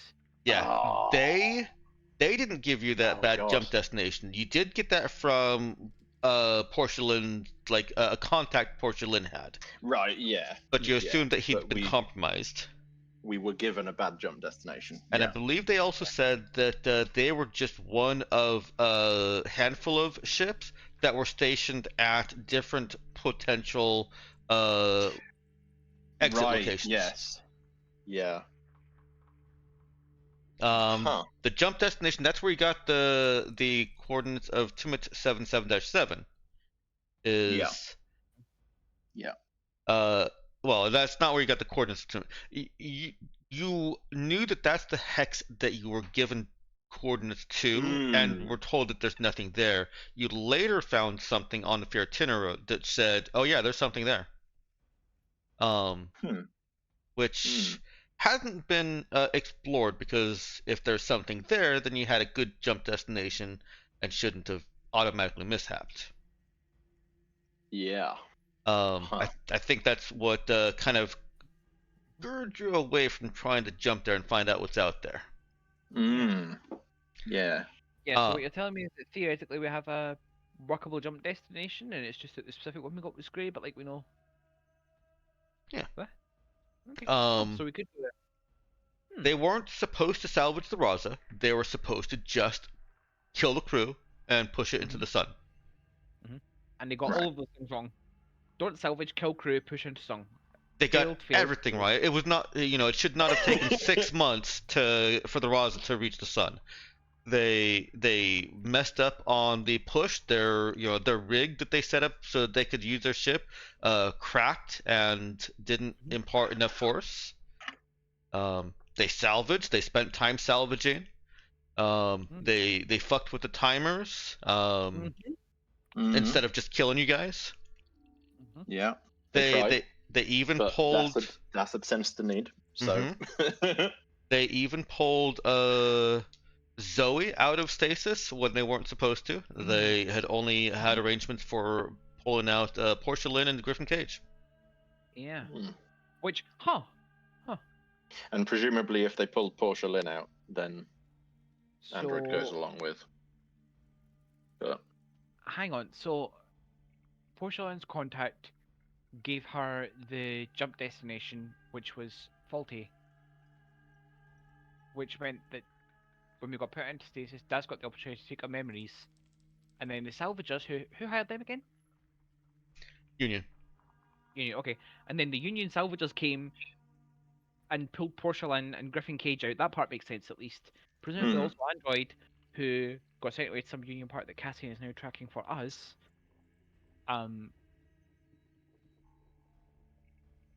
So apart from the memory loss, that pretty much all makes sense. So was Portia Lynn's contact in bed with Union, I wonder? Probably. I wonder. Or there's got to be some connection in there. Like they're not going to set all this up and just hope that we mishap. There's got to be something.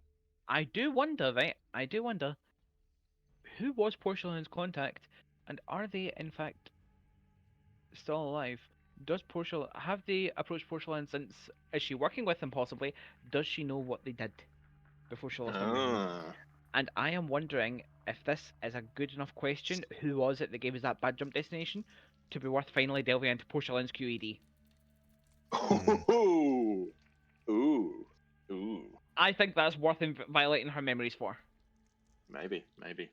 What do we think? Maybe. I don't know. I think I need to get going then. We are 15 minutes over. Yeah. We are. Yeah. How about we end on that question? I will not hold anybody for review. Right. Oh man. Thanks, Dex. Yep. Thank you all. Yeah. See you, Myokin. I really hope Jackal's here next time. Same. I really hope. Because I just know that Das's first instinct on coming out of this stasis is going to be go find Elise. And I want Jackal here for that.